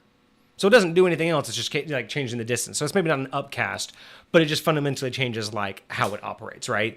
That could be from spell engineering, and it wouldn't be a brand new spell. Like spell crafting would be I'm going to make a mortar spell. It's a spell where it does all of this other stuff. But if you're basically being like, I'm taking Fireball and I'm just changing the words, so instead of it exploding here, it like drops from the sky, or maybe it just does something slightly different, but not necessarily like, it's 10 levels higher. Would you be able to do things with it like change elements and stuff like that? Like, would you be able to do things with it like change its shape? As you leveled up with that proficiency, the more you got into it, the more things you can manipulate. So kind of similar to how we do like the custom classes, like with Dobbed and everything. Same exact thing. So if you took 1 proficiency point in spell engineering, it's basically you get the very bare bones minimum, and you basically get to change cosmetics. Nothing that changes the spell, but cosmetically. You basically get to understand the fundamentals of it.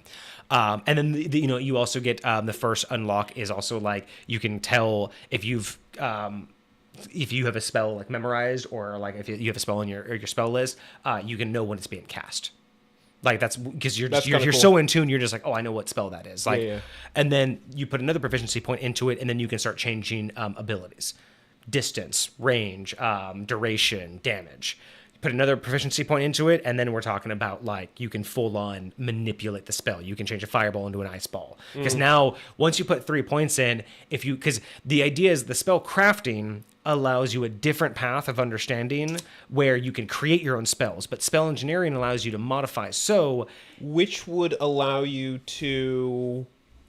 There is a feature you get with, I believe it's Evocation Wizard in 5th edition, where when, say, I cast Fireball, and say if one of my homies is in there, I can make sure that my homie doesn't take damage, but everybody else does. that would be spell engineering because you have to learn how a spell works, and eventually you can you'd be able to tie So that you in. wouldn't be able to augment a spell. You would have to like create a spell that does that. No, engineering's the augmentation. Crafting is being able to craft your own. Gotcha. So yeah, so the gotta difference write that is down, like 'cause I'm gonna- yeah. So spell engineering, I mean, engineering versus crafting is the difference. But like engineering is basically like you learn how the spell operates, the flows of magic, what the words mean.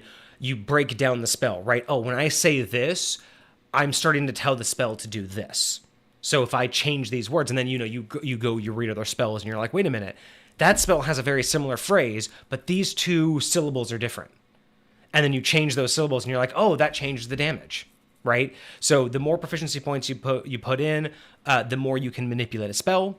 The more proficiency points you put into spell crafting, the more you can start to create brand new effects. So it's one thing to modify an effect, it's another thing to add effects to it, right? So if you say you're like, hey, I want to take Fireball, but I want to target 2 people, spell engineering would basically divide the spell in half.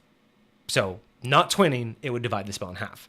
Spell crafting would basically, spell crafting would basically be like, I want to create a spell that's Fireball, but works like magic missile. That'd be spell crafting, right? That'd be a whole brand new spell. But then there's fun when you add them together, when you take both. When you take spell crafting and spell engineering, that's when you get the fun times, especially when you get proficiencies in two proficiency points in both. Mm-hmm. That's when you get to start marrying spells. Interesting. So you want to learn what makes Magic Missile do what it does and what makes Fireball do what it does, and then you want to be able to cast Magic Fireball or Fireball Missile, where for every couple levels you have, another Fireball appears around you, and they don't miss.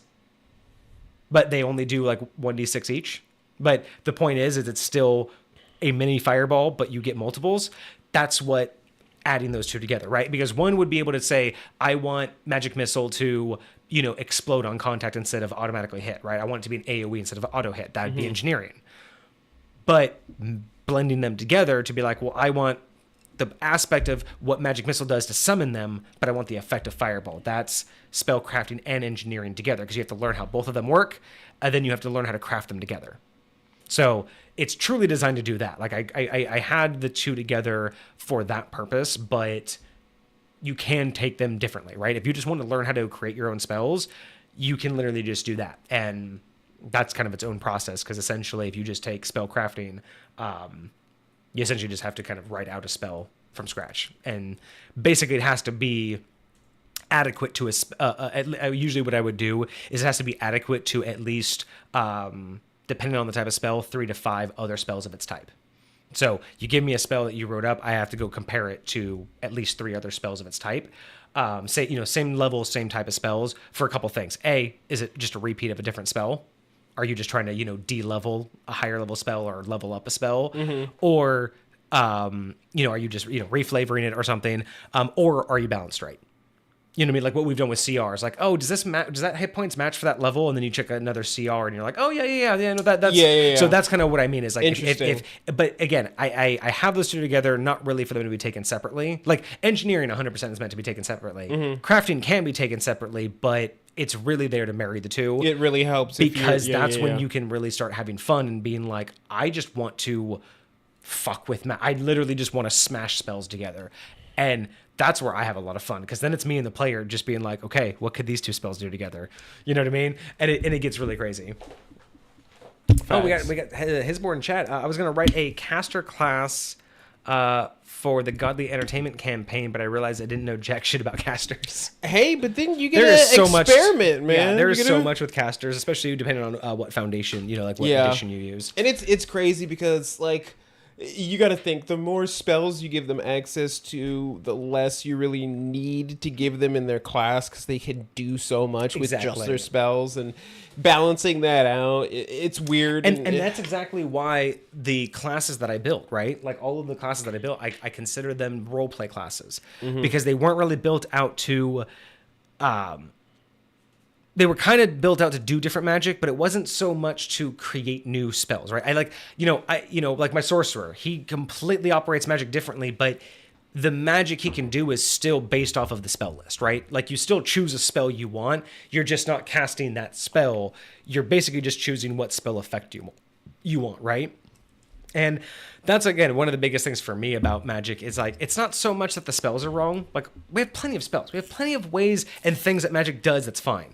It's just that the way we explain how magic works, the way we interact is limited, with it. right? Yeah. I love my sorcerer. Like my high point sorcerer, I absolutely love that concept. I really want to create one. I want to create a high point sorcerer because just being able to be like, I want to, again, I want to be able to cast Wall of Force, and you're out in the forest. I'm like, so how do you cast Wall of Force? I was like, okay, well, I'm gonna go to a hardy tree. Okay, I'm gonna get just a strip of bark. Like, is this like, can I break? No, it's like, no, it's hardy bark, right? I'm gonna find bark that can't break.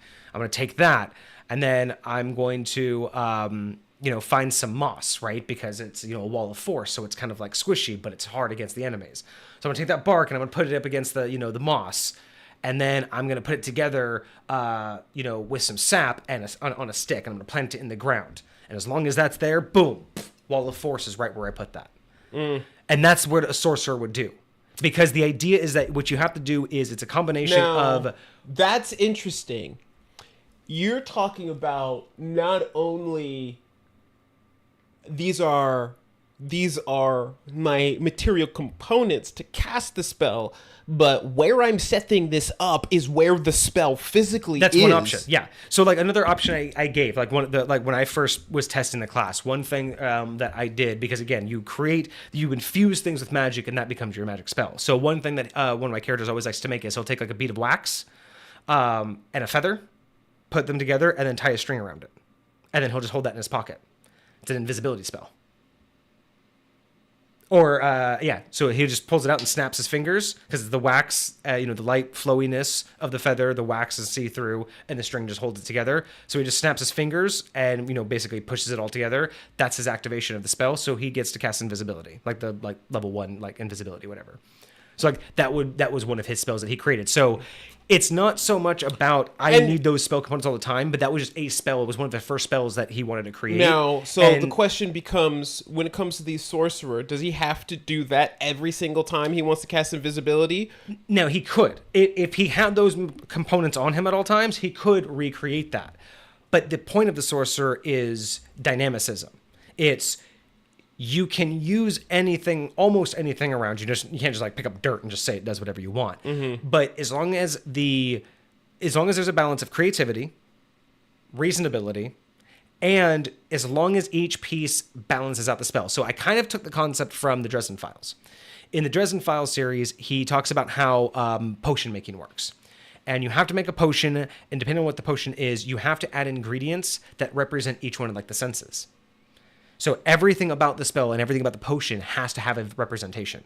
So you have to be very careful with the proportions as well as the ingredients. So there could be like a slightly burnt piece of paper to represent the scent, like the smell, right? Because he wants, like, let's say you want to open a portal to hell. So you burn some paper and some wood to get the scent of the burning. And that could be part of the potion, right? And then you would do like rotten egg water for the sulfur, like this, the smell, like or the rotten egg for smell of sulfur, like for that sense alone, right? You could do a match for the look of fire. Like the idea was you had to put all of the components that represented all of the aspects that the spell was supposed to do, or the potion was supposed to do. So I kind of took that from like the idea and then morphed that into, if you want to cast a spell, you have to be able to have enough magical energy so you can cast, basically as a sorcerer, if you can cast level 1 spells, you can cast any level 1 spell. But you have to, as a player, convince me that it makes sense, right? So, out of curiosity, would you, with these sorcerers, is there... And of course, the higher the level of the spell, the more precious or magically infused the item needs to be. So like a first level spell can use items off the ground, but maybe a 6th level spell, you're probably going to go and buy like maybe a broken wand that had some magical... Additionally, our what are we calling spell levels? Like if I'm trying to do something in the moment with my magic... So again, the sorcerer, for the most part, the idea is that you follow the same ideas. Like, again, you basically choose a spell to get its effects. You're not casting that spell, but you're like, oh, I want to fly. I'm going to use the flight spell. That's the effect you're going to get. And so that's what you use as a base to determine its level. And so you're going to be, So you're just like, oh, you want to fly? Okay. Fly is level 3. You can cast level 3 spells. Like, because you level up just like a wizard. Yeah. So if you were at the level A wizard, wizard would have access to level 3 spells. You would too. And you can infuse or basically pre-create the same amount of spells. So if they can memorize 1 level 3 and 4 level 4 spells, you can pre-craft a level 3 and 4 level 2 spells. And the whole point is they'll stay infused for 24 hours. Either you re-infuse them or you get your magic back. And that's in case you get separated from your items. You have to wait 24 hours to get your magic back. So that's kind of the way to balance that out. So the question would be then, like... So if I'm infusing, I know you can infuse stuff, but like if I wanted to do something more impromptu, right? You don't have to. You don't have to prepare things, but you can prepare up to that many. Correct. So again, if you have 1 level 3, 4 level 2s, and 5 level 1s, you can pre-craft all but 1 level 1 spell. Just be like, I'm just in case we're in a dire situation. So you have enough magic to do some impromptu. The whole point is because my sorcerer is an infuser, right? The whole point is they're innately infused with magic. So when they're creating these things, they're building the idea of what the spell is in their mind. When they're creating these things, that's their somatical, is the crafting. And then when it's done, they've infused it with that magic, and then it's held for 24 hours. Whenever they've chosen what their activation is of it, they can do that for 24 hours. If they are separated from it, they can't have it. That magic is locked away for 24 hours. So 24 hours elapses from the time they created it. It will defuse. Do they at any point get control over that? They can defuse it as long as they're in contact with it, and they can reinfuse it and they have to reinfuse it every 24 hours to keep it alive. But no, that's the balancing, right? Because remember, one of the scenarios that I kind of built this for is like, imagine you knocked out the whole party. You have a party of every one of these wizards. You knocked them all out, and they all wake up in a cell. Each one should have a different experience. That was one of the very first things I didn't like about wizards, is they all had the same experience. So normally, if you're a wizard and you have spells memorized and you get knocked out, guess what? You're fucked if you don't have your book. Because if you don't have your book and an hour to memorize your spells and you don't have them tattooed on your body, you have no spells, period, end of story, they're gone. Now, if you're a wizard, the high point wizard, you just have to get a hold of your senses and you can start throwing magic around. But it's chaotic, wild, crazy, uncontrollable. Whereas if you're a sorcerer and they took all your items off of you, if you infused all your magic out, you have to wait 24 hours to get your magic back. You're fucked just like the wizard, but only for an amount of time. Then you can refuse. But if you didn't, like you were saying, if you didn't use all your magic and all your items are off you, don't worry, guys. I made the knock spell. You know what I mean? Like that was the idea. Is I wanted to be able to take, if you had an entire party of every type of wizard, whatever situation you threw them in, I wanted them to have a different experience. And that's one of my favorites. If you want to play test any class as its basics, throw it in a prison after being knocked out. Almost any class will it's kind of stupid, but it's, especially for magic users, it's great because it will really test you on what are really their limitations. Like again, this tests magic users greatly of if you throw a wizard after being knocked out and don't give him his book, he is there forever. That's it. Your glass cannon has no balls. It's just going to sit there and rot in a jail cell until the party comes and rescues it. But I don't like that for every type of magic user. Some magic users, like you think about the idea of we see on TV, the stage magician, they handcuff him, put him in a cell. They turn around, he's there with the handcuffs. Like, that's not going to work. Where's that? You can't have that with the D&D mage because you have no fucking spells. Where's the guy that can still do the slight little bit of magic with just a little bit of touch? I mean, he's got cantrips in 5th edition, technically. And that's fair. At least they gave him permanent cantrips. But that was my biggest thing, right? He can mage hand some shit out of his pocket. But that's my point, right? Is like, especially in 2nd edition, it was all about memorization. So for me, it was just, I wanted more. I wanted that each mage would have a different challenge, right? And again, the sorcerer's challenge is scarcity of objects. The wizard's challenge is he doesn't have his book. He has to get his book back. My wizard's challenge is that he's in a small cell and he has to be very careful what magic he throws around. Did you do an episode or a series of episodes on your magic classes? I did an entire episode on all. That's where all this came from. The reason why this is still up here, guys, why all of this is like you might want to post that for his board. I think might give him some inspiration for. Is there any way to see the classes that you've built to have a reference to see casters feel weird as their damage numbers look, but they go insane somehow? Can't understand what the fuck is happening when it comes down to them. Yeah, understand martial classes, but casters, brother, great minds think alike. The caster class I wanted to create was a class that works with rituals. Yeah, exactly. And I miss rituals. Rituals were like they went a different direction with rituals, and they used to be so good. That should be another topic we do. Yeah, ritual casting because fixing ritual caster. Well, yeah, we'll come up with a better title, but yeah. So different names like the Jesters, the Overseer, where you get to name either crazy ass rituals that make you stay the name of it forever. Once it has some knowledge. Oh wow, yeah, that's kind of cool. Really hard in the name you get with it. Specific. So much text. Sorry, I'm trying to catch up. No, get it, dude. That sounds pretty cool, actually. Yeah, dude, I like rituals. I think rituals are actually a lot of fun to play with. 10% you'll get a name that belongs to a wild god, which is probably chaotic evil, but I don't know about the casting stuff and balancing on that stuff. So don't worry about the wild text. I just realized I was kind of behind. So so obviously, I didn't mean to do that twice. So it must have been.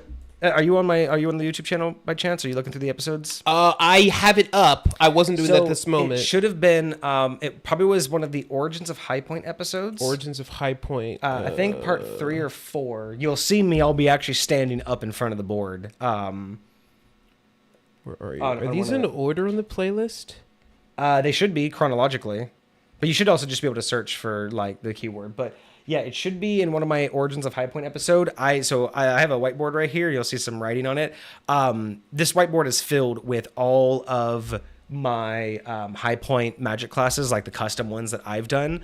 At least most of them. I didn't go through every single one, but I went over like the categories of them and what their magic is, how they work, and why I created them. So if we can get you what exact episode that is, I'll post it in the chat here. Oh, you want to read it? I don't have it written up anywhere. Sorry. I don't have any of my stuff written up except for on this whiteboard and just in all of my notes. So I only have the episode, unfortunately. And we were talking earlier about taking some episodes and turning them into text and then seeing if we've thought about trying to we try to talk about like setting all of that up too, where we can get some reference material. Ooh, I think if I'm standing up in front of that, it's like the only episode I was ever standing up in front of it. No, this one doesn't have a. This is just a singular Origins of High Point. Oh, do you have that website I gave you? The one where you can search YouTube channels? Oh, did I save that? Search that one and then search sorcerer. What was that called? It was like YTKS. Let's see. Okay, we're gonna try out YTKS here real quick. I really gotta add that to my tools. I gotta go to my channel real quick. So yeah, we're gonna see if this actually works out because we haven't had a chance to try this out yet.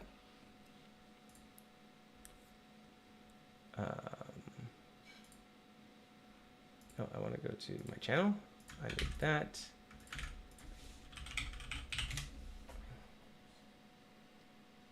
Cool. I'm already searching. So yeah? Let's see. Yeah. I'm very excited to see how this works. Hold on. Because I want to try it too. So I'm just searching for sorcerer because that's, I know one that I specifically talked about. We probably said the word wizard way too many times on this channel. So I'm hoping that sorcerer is pretty basic. Oh, okay. I'm trying to think of any of the other words. We've said bard a lot. Mage is definitely too common. Warlock probably would be a good one. What about? Did you talk about those other two elementalists at all? Yeah, I mentioned elementalists and metamagic. I feel like elementalists might work.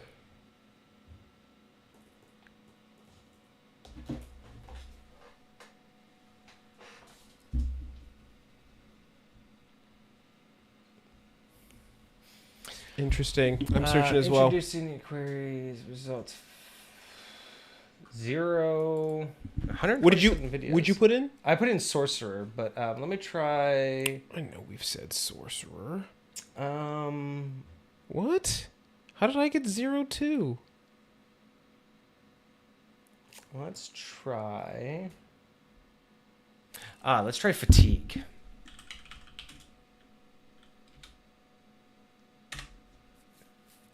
$71 matches. There we go. Let's go back in time. Oh, there it is. It's actually called Magic and High Point. That's actually the episode. It's called Magic and High Point? Yeah, Magic and High Point. Can we... Is there like a link we can grab for that? I can just go to my channel real quick, and I'll post it in chat real quick.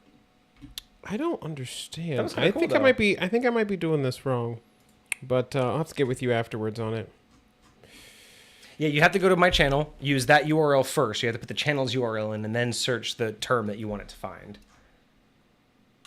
Okay. What am I doing? Oh my gosh. Holy moly. Okay. My DPI keeps getting switched up. Rude. Oh, you found it? You found the Magic and High Point? Sweet. I apologize. That was last year. That looks like it was still before like a lot of the upgrades. So I apologize for any audio or video quality. It wasn't our original stuff wasn't terrible.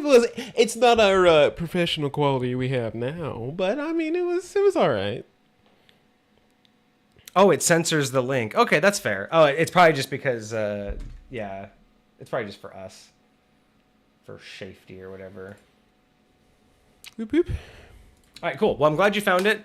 But yes, yeah. So watch that episode. I talk about all of my magics. I don't even know when that was supposed to. That was last year, and my entire whiteboard is still filled with all of that.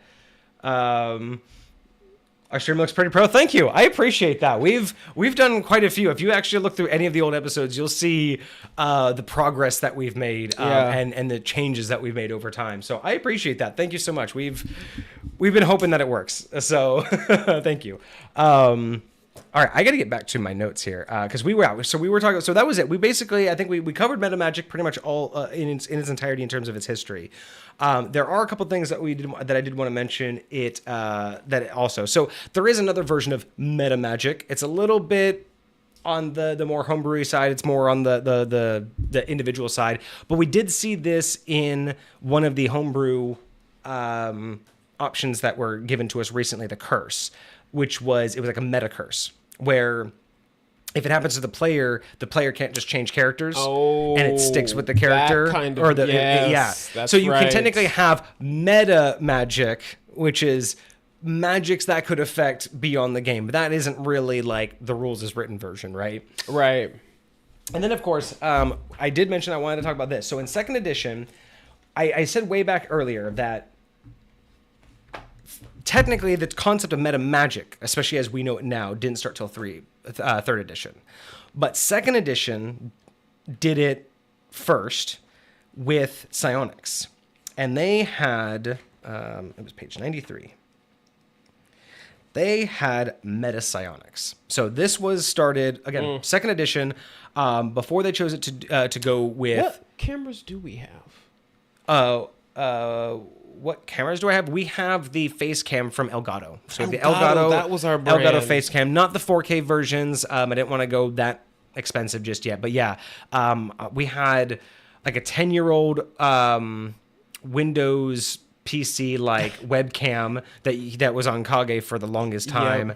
And then I had... It was balancing on the corners of this thing. That's right. It was just balancing. And then I used to be on my tablet. I just had my Oh, tablet that's set right. up, You and did my use camera your- used to be the tablet. So now we That's have right. the Elgato face cam. we have actual Actually, cameras. ironically, because I just went on I had some extra money over Christmas like last year or the Yeah. year before. So I went ham, and it just happened to be that I got Elgato everything. I have my Elgato Light. I have 2 Elgato cams. We got Elgato microphones. Yep. The arms are Elgato. The tripod stand that the mics are on or the cameras are on are Elgato. So yeah, we're just Elgato unsponsored. It's kind of funny. Elgato. I'm just kidding. But yeah, so Metapsionics was very interesting, and Metapsionics follows basically the same path as what we've seen before. So I'll go over a couple of these items. I'm only bringing this up because I want to talk about something else, kind of a teaser to maybe next week's episode about psionics and why I love it so much. Very cool. And it kind of goes in topic because I had confused some of the psionics before, and I wanted to kind of go over right. But yeah, so Metapsionics were built over so psionics are basically built over 2 concepts. You have a science and devotion, so it's basically like 2 tiers of powers. You have higher level powers and lower level powers, and with the higher, so they break them down. But I really kind of like what they were doing with psionics, because again, it was like magic, but it was a fresh approach, and it was definitely a feel that I think overall D&D was missing, and I wish they would bring this back more in 5th edition. But you have something like this. So first power that you get is called Appraise. With this power, a psionicist can determine the likelihood that a specific course of action will succeed. So very much like clairvoyance. Okay. He focuses on a course of action, examines all possibilities. He assigns probabilities, then he mentally processes an enormous calculation to arrive at an overall possibility or success. Basically, kind of working with the DM. Another one, this one starts to go into more of what we know of metamagic. So this is aura alteration. They can temporarily disguise a person's alignment, disguise their level. Interesting. They can disguise their level or remove aura afflictions like curses, guises, or quests. Empower allows a psionicist to imbue an item with rudimentary intelligence and psionic ability. The process, which requires extraordinary time and effort, is described below. There's items to the requirements. There's a multi-step process that you have to do. But yeah, you can basically like make something slightly intelligent, like almost like kind of like a toy or something. That's absolutely nuts. Let's see. So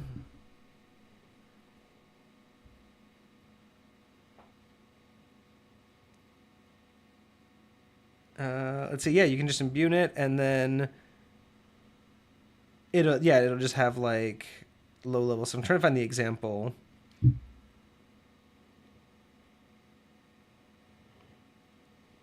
Oh yeah, so there's actually a table that you would roll on if it's successful, and there's a weapons intelligence and capabilities guide in the DMG. So yeah, you can actually create like intelligent items with this. That's so nuts. Psychic clone. When this power is initiated, a clone of the psionicist steps out of its body, in every way identical to the original form, except that it has no substance. It can hear and see what the clone hears and sees. The clone will do anything the psionicist wants it to, as if it were actually him. Furthermore, the psionicist's psyche goes with the clone, thus enabling it to perform all of its psionic powers. It has a serious drawback. As long as the clone exists, the psionicist himself is practically a turn-up.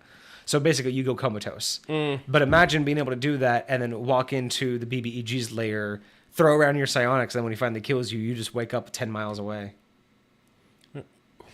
Now, the question is, if he hits you back with a psionic attack, does it actually affect you in your mind? Yeah, it would still affect you. Your consciousness is there. It's just basically a psychic clone body. Psychic surgery, this one's very dangerous. You can telepathically repair psychic damage. You can operate on yourself if needed. It cannot cure possession, but it can do other, psychic, relieving psychic damage. Mm-hmm. Split personality. This is one of my favorites. The ability to divide one's mind into 2 independent parts. Each part functions in complete autonomy. Like 2 characters in one body, both parts communicate fully. Both can use psionic powers even at the same time. So you basically you double everything you can do. Now, are you pulling from the same pool? Yes. Okay. That means split personality can use twice as many psionic powers per round. The character's total number of PSP remains the same. PSP is the pool that you get. We'll get into that next week. But yes, you have the same pool, but you can basically... So anything that you can do, you can just double up the ability to do it as long as you have enough pool. Alternatively, one personality can use psionic powers while the other does something else. Engage in conversation, ponder a puzzle, control the body in melee. Because a lot of times, so basically it's another way to get rid of concentration. One can be fully under concentration, the other one's in full control of the body. Thus, split personality character can fight physically and psionically at the same time. So imagine a wizard being able to do that, right? Mental attacks directed against the psionicis affect only half of the mind. Contact must be established separately with each half. If half is destroyed, controlled, or subdued, somehow the other half can continue to fight independently and remain in control of the body. That is kind of cool. Let's see. So before he attempts to make the personality, they must make a saving throw versus paralyzation. If any of the following are true. You don't control both portions of your mind, you're unrepaired psychic damage, or you're suffering unwanted contact. So basically, you can fuck it up if you are in a bad situation. And there is technically no way of saying that you can't stack this. You can't do it multiple times? There's nothing that says you can't. So the question is, if I do it twice, do I have one that's a half and two that are fourths? Or are they all thirds? Yeah. And would that affect how... I'm assuming because it's splitting personality, my assumption is that the personality that's casting it splits. So if I cast it, I get 2. Whichever new one casts it, that becomes 2. So I would have 3. So it's each one that casts it just adds 1 more to the pile. Got you. Yeah. Because it's splitting whoever's casting it. But if they each keep casting it, Ultra Blast, character uses psionic Ultra Blast, can overwhelm and damage nearby psyches. So that's a good one. Okay. So those are the bigger powers, right? So here are the metapsionic devotions. Those are the sciences. These are the devotions. So these are like the lower levels. Cannibalize. Power allows the character to cannibalize his own body for extra PSP. When it's used, the character can take any number of constitution points and convert them directly to PSP at a ratio of 1 to 8. 1 constitution point becomes 8 psionic points. They can use these points anytime as if they were part of their total. Constitution reduction is not permanent, but is debilitating and long-lasting. The character immediately loses bonus hit points. System shock and resurrection survival chances are reduced. That's a 2nd edition mechanic. Though most importantly, all of his psionic power scores are based on Constitution are reduced by the appropriate amount. So again, it actively reduces dynamically your Constitution. So you will regain your Constitution back over time, but the psionic can recover 1 cannibalized point of Constitution per week of rest. Per week. Ugh. So you need them 8 points. That's painful. You need them 8 points. That's painful. You better know that you need them 8 points. Convergence. When psionics put their heads together, results can happen. So convergence, if multiple psionics have this, they can combine their thoughts and empower. So there's no limit to the number of psionics that can join minds. Each participating must know the convergence power. Let's see. So each participant must use the power. If a group attacks psionically, the attack must overcome every working defense. So if you're all together and someone attacks you, all the defenses have to be overcome. If it does, the attack affects every character in the convergence. So you have to go through all the defenses, but if you go through all the defenses, you hit everyone. When they converge, let's see. So each participant can use psionic powers at the normal rate per turn, 1 defense and 1 other power per round. But once they're all linked, each participating psionicist, once they're all linked, all of their PSP flows into a single pool from which each draws their strength. If one participant knows a power, now anyone in the group knows it. So it's great. If you get a bunch of psionicists together that know all the different classes and they all converge, they all have the same pool, but they can all now individually cast the same powers that they all share. Just imagine if there was like a tight-knit crew of like 4 dudes that just ran around knowing anything and they were never separate from each other. Is there something in there that's called like mind link where you can like permanently like link your minds to like other people? Yep. Create your own little mini hive mind? Yep. That's freaking We'll go over that nuts. next week. Enhancement. This power yields the same result as the meditative focus proficiency in less time. When psychic learns this, or when psionicist learns this power, they select 1 discipline to enhance. As long as they maintain the enhancement power, all of the power scores within the chosen discipline are increased by 2. And these are like your psionics. So you choose which area of psionics you want to boost, and they're all boosted by 2. Like, again, more of the meta magic of like empowerment. Dang. Gird. Each time a psionicist girds another power, he can maintain that power automatically without mental concentration. Thus, a psionicist who is maintaining only girded powers can sleep without disrupting those powers. So imagine a wizard that can cast a concentration spell And keep it and then while- basically just be like, I don't have to even think about it. But that's what they can do. They can use this power and they just can go to sleep and keep concentration. Fucking wizards, eat your heart out. Goodness. You're starting to see, and again, remember, this isn't like just if I take this class, I'm locked to this psionic class. This is just one of the schools that you can get into, and you can mix all of the schools. So can you imagine that added with anything else you can do with psionics? Like, it's so fucking OP, dude. It's my favorite. Intensify allows the psionicist to improve either their constitution or their intelligence or their wisdom for psionic applications. So basically, you can temporarily boost them for the purpose of your psionic, because all psionics work off of one of your ability scores. Okay. So this power basically allows you to temporarily boost that ability score for the use of a psionic. Now, is it only for the use of the psionic, Yes. or does it actually? It's only for the use of the psionic. Okay. But still, it's I mean, it's that's basically still really cool. Yeah. Magnify allows the psionicist to magnify the effects of another power in all conceivable ways. It literally just says that. In all conceivable ways, e.g. double damage, double range, double modifiers, and so on. However, the affected power's initial cost is proportionately magnified at its maintenance cost.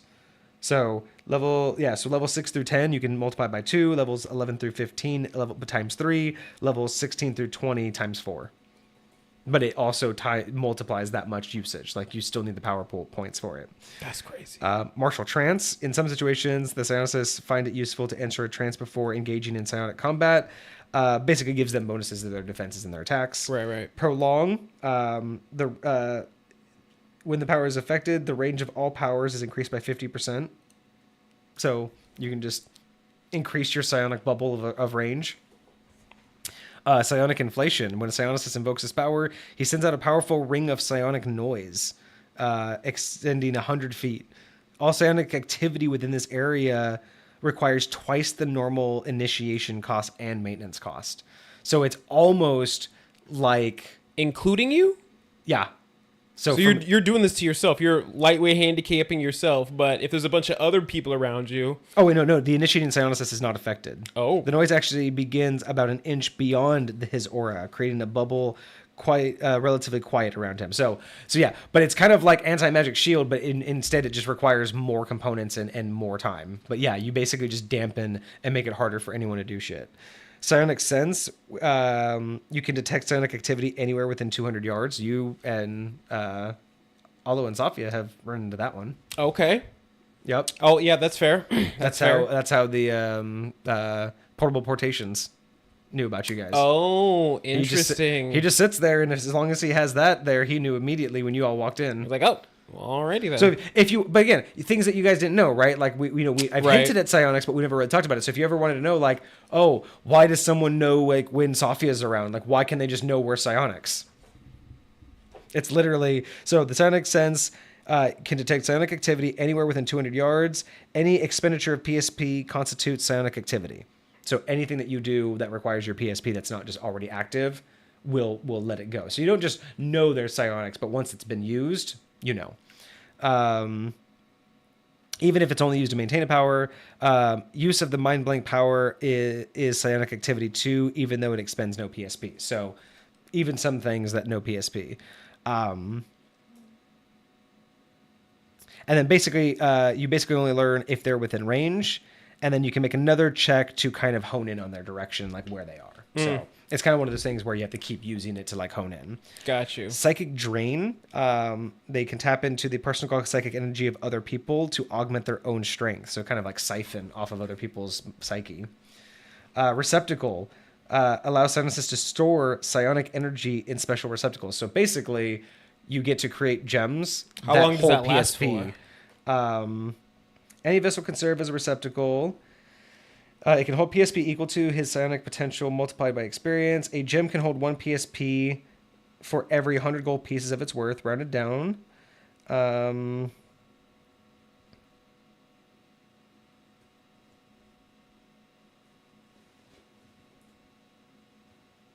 Storing PSP into prepared container. Right. Using this receptacle power, he can automatically place 1 PSP into a properly prepared container per round. When this is finished, Essence can make the receptacle power check. If succeeded at will, it will fail. Oh, so expended. So he has, and can never store more PSP than his maximum total. Okay, so you can never store maximum than your total, so you can never basically have more than twice on you. Unless you have more than one gem. No, you can never store more than your total.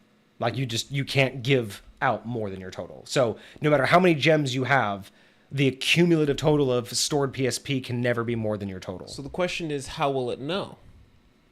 Meaning, like, if you store some PSP, then use that stored PSP, how do they know that you stored that? Or can you only store it up to your limit, and then you can never store any more ever again? Psionicist can retrieve stored points automatically. The receptacle must be in contact with his flesh. He can never retrieve more points than the receptacle currently holds, nor can he retrieve so many that it raises his current psionic point total to above his maximum. No matter how many receptacles he has, a psionicist can never store more PSP than his maximum total. For example, if his usual maximum is 100, he can store no more than 100. Only the psionicist who placed the points in the item can use them. So again, no one can steal your PSP. But it's just a mechanic of, because otherwise you could literally sit there and have unlimited. And that's it's to make you never have unlimited. Otherwise, what's the point? So you're storing the PSP, which means that other people can't drain it. So okay. So it's almost like, because it's almost like you can only have, because it's your PSP, it's almost like you can only have as max pool. So your max pool just doesn't change. You just change the container it's in. That's really all you're doing. Yeah, your body can only hold, like, you could basically say your body can only hold half your max potential, but you still only have a max potential. So you can get all these gems to hold the other half of your potential, which is, double your max. So you can double your max. Well, no. So you can only store up to... So if you have 100 PSP, that's your natural max. Yes. You can only ever have 100 stored. You'll have 100 on you and 100 stored, but if you have 100 on you and 100 stored, you can't make another 100. You are done storing it. So it's almost as if your PSP in the universe... So at the very least, it's good enough to get to double you. Yeah, you'll always be able to have double your PSP at any given time, but you can never have more than double. Theoretically, every psionicist would want this. Every psionicist definitely should want... And if you don't, what's the point? Like, why do you guys think that the spores are so valuable to psionicists? Because with this limitation, you can have this and have double, and then you can be carrying those spores, which aren't your PSP. That's very true. That's why it's not why I created those spores, but that's why, like, when you guys bargained and he just had him, he was like, oh shit, this is not... So yeah, it's a big deal for a psionicist, because if you don't have this power, you only have how much PSP you want. But this is why I love psionicists, because you can have all of these different powers, right? But yeah, I do like that they, cool. They don't really give you an explanation of why. So I'm kind of making it up as I go, but I like that idea that it's just, once you have twice your PSP in existence, you're not creating anymore. You have it in you, but you can't transfer it to something else. I would even say in High Point, if you did, like, let's say you've filled up, 10 containers with 100 PSP total, and you've regained all your 100 PSP back. If you grabbed another 10 container and put 10 into it, you would permanently only be carrying 90. So your stuff wouldn't refill. Yeah.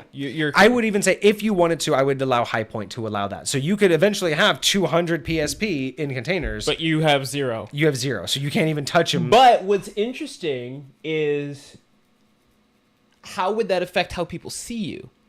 Also, how would that affect what people can do to you? Because, say somebody else had a thing that can drain your PSP. They can't drain it from these crystals, but they can drain it from you. Correct. So this could be a way to protect yourself from a psychic drain. And when other people are looking at you, they can look at you and, like, I don't know if they can see your maximum. If it's possible for somebody else to, like... I don't think there's anything where you can see their PSP pool, but typically the thing is when they use PSP. So you still would go give it away when you used your gems, but still, like a psychic drain to take your PSP wouldn't work on you.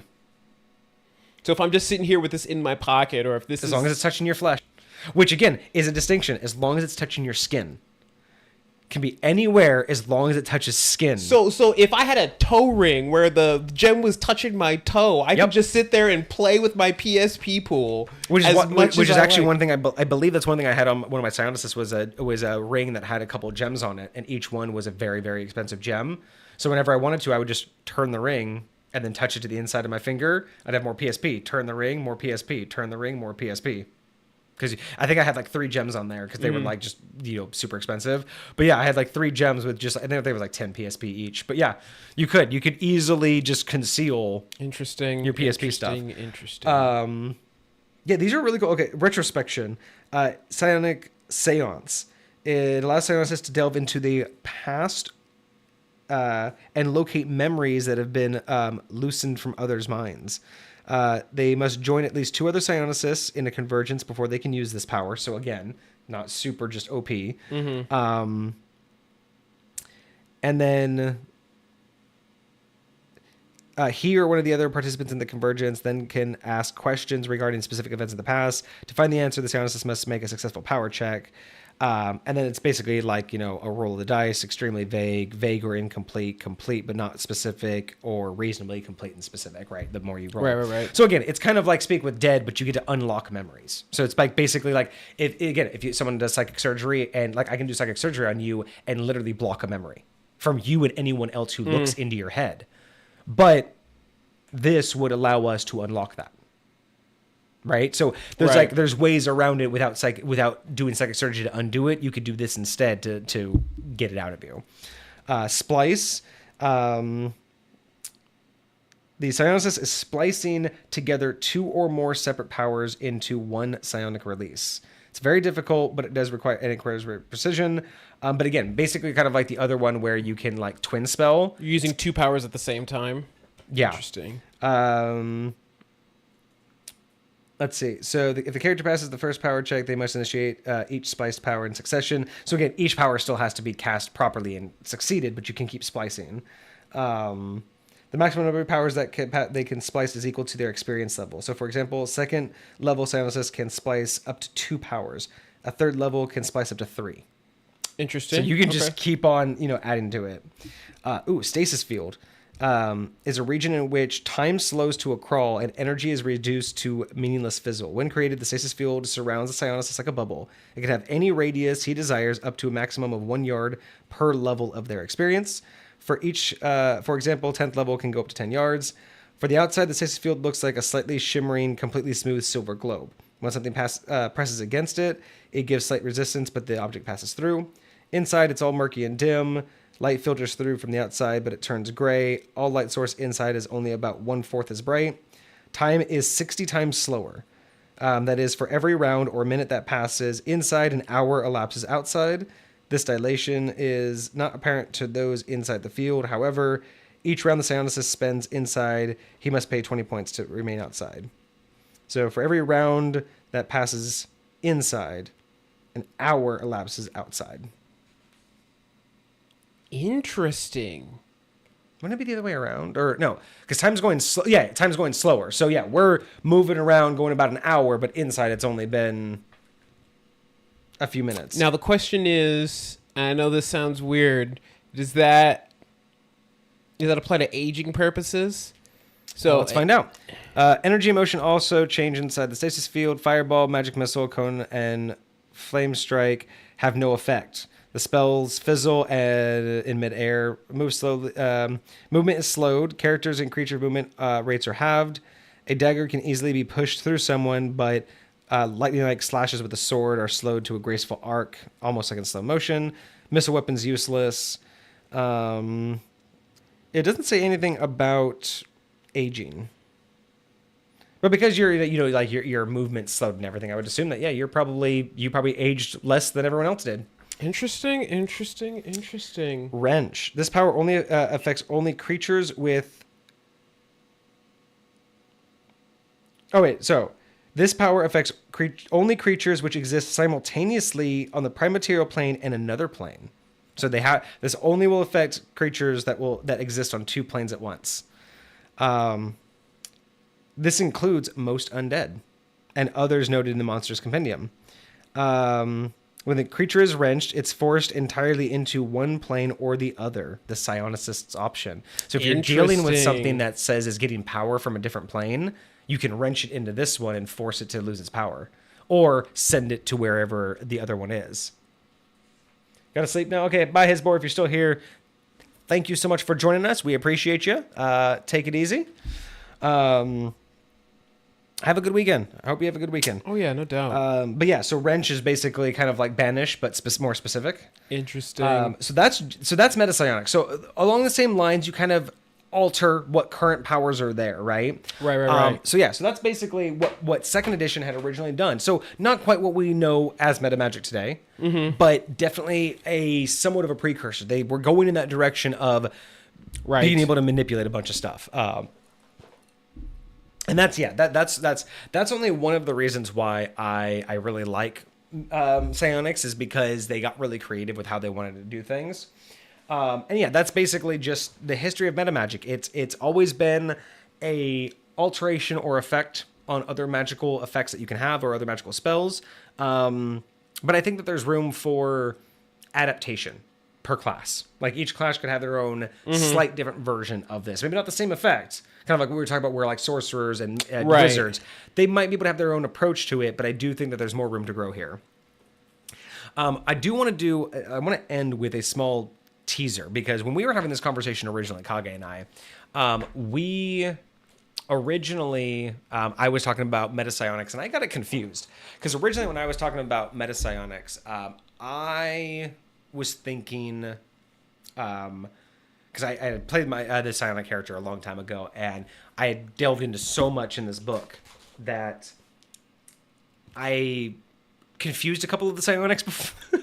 So when we were talking about psionics before, I was talking about a whole different concept of meta psionics, because my mind went to like metaphysical. I thought it was like metaphysical as in like dealing with the body. That's a whole different class of psionics. That's one of the areas that I love about it.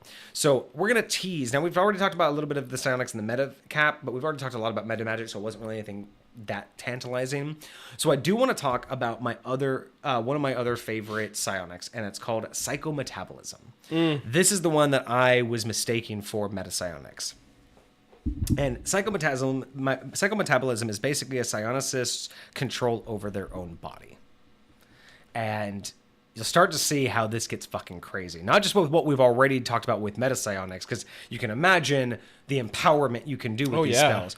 But again, when we get into next week, when we go into the rest of all you can do and how you can build these things, like these abilities stacked up with each other get insane. So again, you have sciences and devotions, which are just different classes of abilities. So with psychic or psychometabolism, this is the one that I always confused with meta psionics. So first power is animal affinity. When you first learn the power, you can develop an affinity for a particular type of animal. You cannot choose your animal. It's decided by your aura. Okay. And to determine the nature of the affinity, the psionicist player must roll a 1d20 and consult the table below, so you can get anything from an ape, barracuda, a boar, a bull, a crocodile, an eagle, a giant eagle, by the way, a elephant, a falcon, a griffin, a grizzly bear, or a lion. Oh, okay. A panther, a draft horse, a falcon, or a peregrine falcon, a rattlesnake, a giant scorpion, a shark, a stag, a tiger, or a wolf. So these are all the things that your aura could attune you to. From that point on, when the character invokes this power, they can claim one of the animal's attributes as his own temporarily. He can gain the animal's armor class, their movement rate, their attack or their damage, their THAC0, their hit points, or even a special that the creature has. Only one of these can be used at a time. However, the effect lasts as long as the psionicist maintains the power. So you can be a panther. If you're affinity with a panther, you can activate the power, move like a panther, and then your next round attack like a panther. So you can change the power. You can only use one at a time. Interesting. Switching to different abilities means paying the initial cost of the power and then making a new power check. So yeah, you can just you can only use them. You can't use them at the same time, but you can use any number of powers that comes. That's from that pretty creature. crazy. So the character undergoes a physical change when the power is invoked. The extent of the change depends on the animal and the ability. For example, adopting a hawk's movement obviously requires wings, while tackling like a tiger calls for fangs and claws. So you get what is necessary. complete healing. The Psionicist who's mastered this can heal himself completely of all ailments, wounds, and normal diseases. So are we talking Wolverine? He places himself in a trance for 24 hours to accomplish this. The trance is deep, cannot be bothered unless the character loses 5 or more hit points. So if you're bothered, you'll lose hit points. Is it saying it won't bother you unless you lose more than 50? Yeah, the trance is deep and cannot be bothered. Or no, the trance is deep and cannot be broken unless the character loses 5 or more hit points. So got you. Once you're in this, you're comatose unless someone damages you. Got so you. a slap ain't waking you up, but a stab to the knee will. Got you. Stab him with a pencil. As he uses the power, the body repairs itself. At the end of 24-hour period, the character awakens restored to complete health in every regard, except for 30 PSP that he used. So you basically come back, all ailments and normal diseases are cured. Does it say anything specifically about missing limbs? It won't regenerate missing limbs. It's just heals ailments, wounds, and normal diseases. So okay. What remains will be healed. That's what I meant. Like you won't have a gaping wound anymore, Wolverine. but you won't have an arm anymore. No, you don't get to fully just get everything back. Death field. Okay. All right. A death field is a life-sapping region of negative energy. Only psionicists of evil alignment can learn this power without suffering side effects. Again, one of the few times that even second edition uses alignment. If any other psionicist tries to learn this, the death field, his alignment will gradually be twisted towards evil as he explores this very dark portion of the psyche. So I like how they're adding in dark magic. Successful death field takes toll on everyone inside of it, including the psionicist. Before he initiates the power, he must do all of his things. Every other living creature... All right, so if the power works, the loss is inevitable. He goes saving throw. Every other living creature within the death field must make a saving throw versus death. Those who succeed escape damage. Those who fail lose the same number of hit points as the psionicist. For the weak, that can mean death. So... As the successful death field takes its toll, before he initiates the power, he must decide on how many hit points he will sacrifice. If the power works, the loss is inevitable. He gets no saving throw. So basically, if you have 100 hit points, you activate death field and you say 50, and you succeed, your 50 is gone. But everyone in that death field now loses 50 hit points. Now, the question is, how long does death field last? Is it just an instantaneous, boom, everyone just loses that hit points? Or do I get to maintain that hit field and, walk around with it for a time period? Because then that could be... Now, granted, everyone that gets hit with the death field is only going to get hit with it once, right? So you're only going to use the one amount of hit points, whether you go out of it and come back into it or not. It's basically like a one-time thing because you can keep doing it as long as you have hit points. But then you're still going to keep expending it. Yeah, it's just like a woo, and then it just goes. You want to calculate. There is no maintenance cost.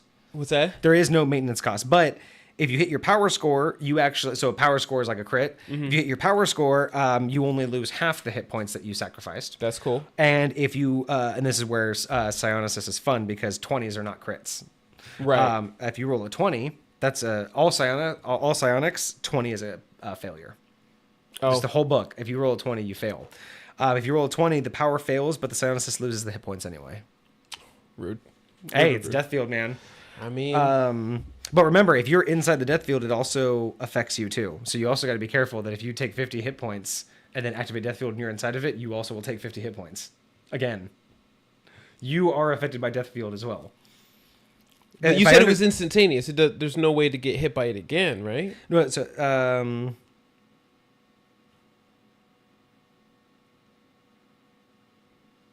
oh no, never mind. That was misread something, but yeah.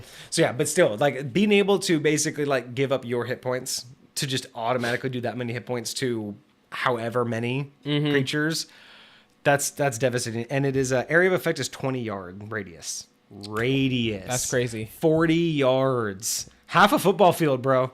That's crazy. Energy containment.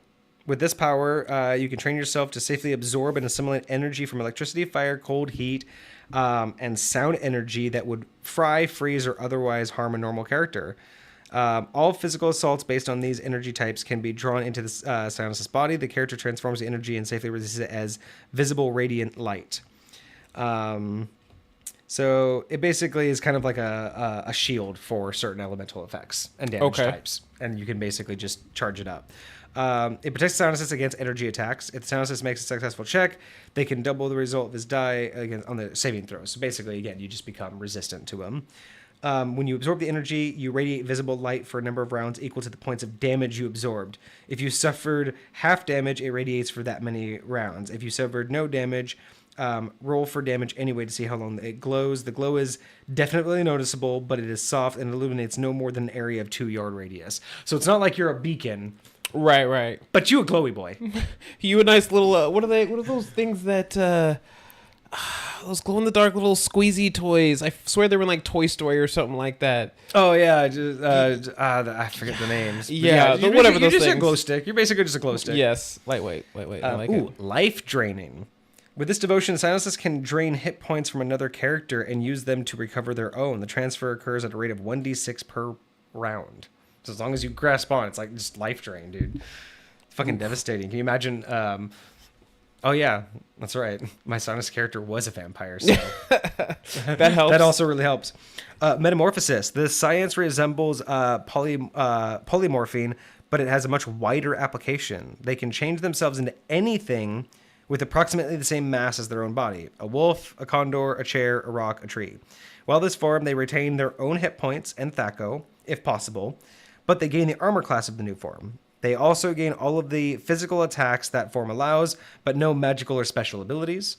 Depends on the new form. A tree cannot attack, so Thaco and attacks are meaningless. So, you can't do anything. You can only do what the item would be able to do. For sure. Like any massive change of shape, however, it causes physical stress. They take a system shock roll, again, or they might lose more points. But yeah, basically it's polymorph, but way better. Basically anything that you are roughly the same size and density of, you got. It's yours. And you retain yourself. Like, You retain all your mental faculties. And... yeah, you So just are get- you a humanoid version of it? No, you were it. You are 100%. You are polymorphed into it. You just take its like Thaco and attack, but everything else is yours. And you're still a psionicist. All right. You're still so you're just a tree fucking with people's heads. Shadow form. A psionicist using this power actually transforms themselves into a living shadow, along with their clothes and armor and up to 20 pounds of equipment. They can blend perfectly into other shadows, travel with a movement rate of 6. They can only travel through darkness and shadow. And areas of open light are impassable. While in shadow form, they can be detected only by detect life and other types of psychic detection, or by true seeing, the spell true seeing. They cannot harm anyone physically or manipulate any corporeal objects, but they can still use their psionic powers. Okay. So you just chill in a corner, no one ever sees you, and you're just manipulating the world. You're literally haunting folks. And now we're going to get into the devotion. So these are the lower level ones. So absorb disease. This power lets you take the disease from another character's body and absorb it. Presumably the psionicist will then heal himself because you have the complete heal in the same area. Remember? Because under the same class you have complete healing. So if your party, that's right. If a member in your party becomes diseased, you can absorb disease and then go heal for 24 hours and the disease is gone. That's nuts, dude.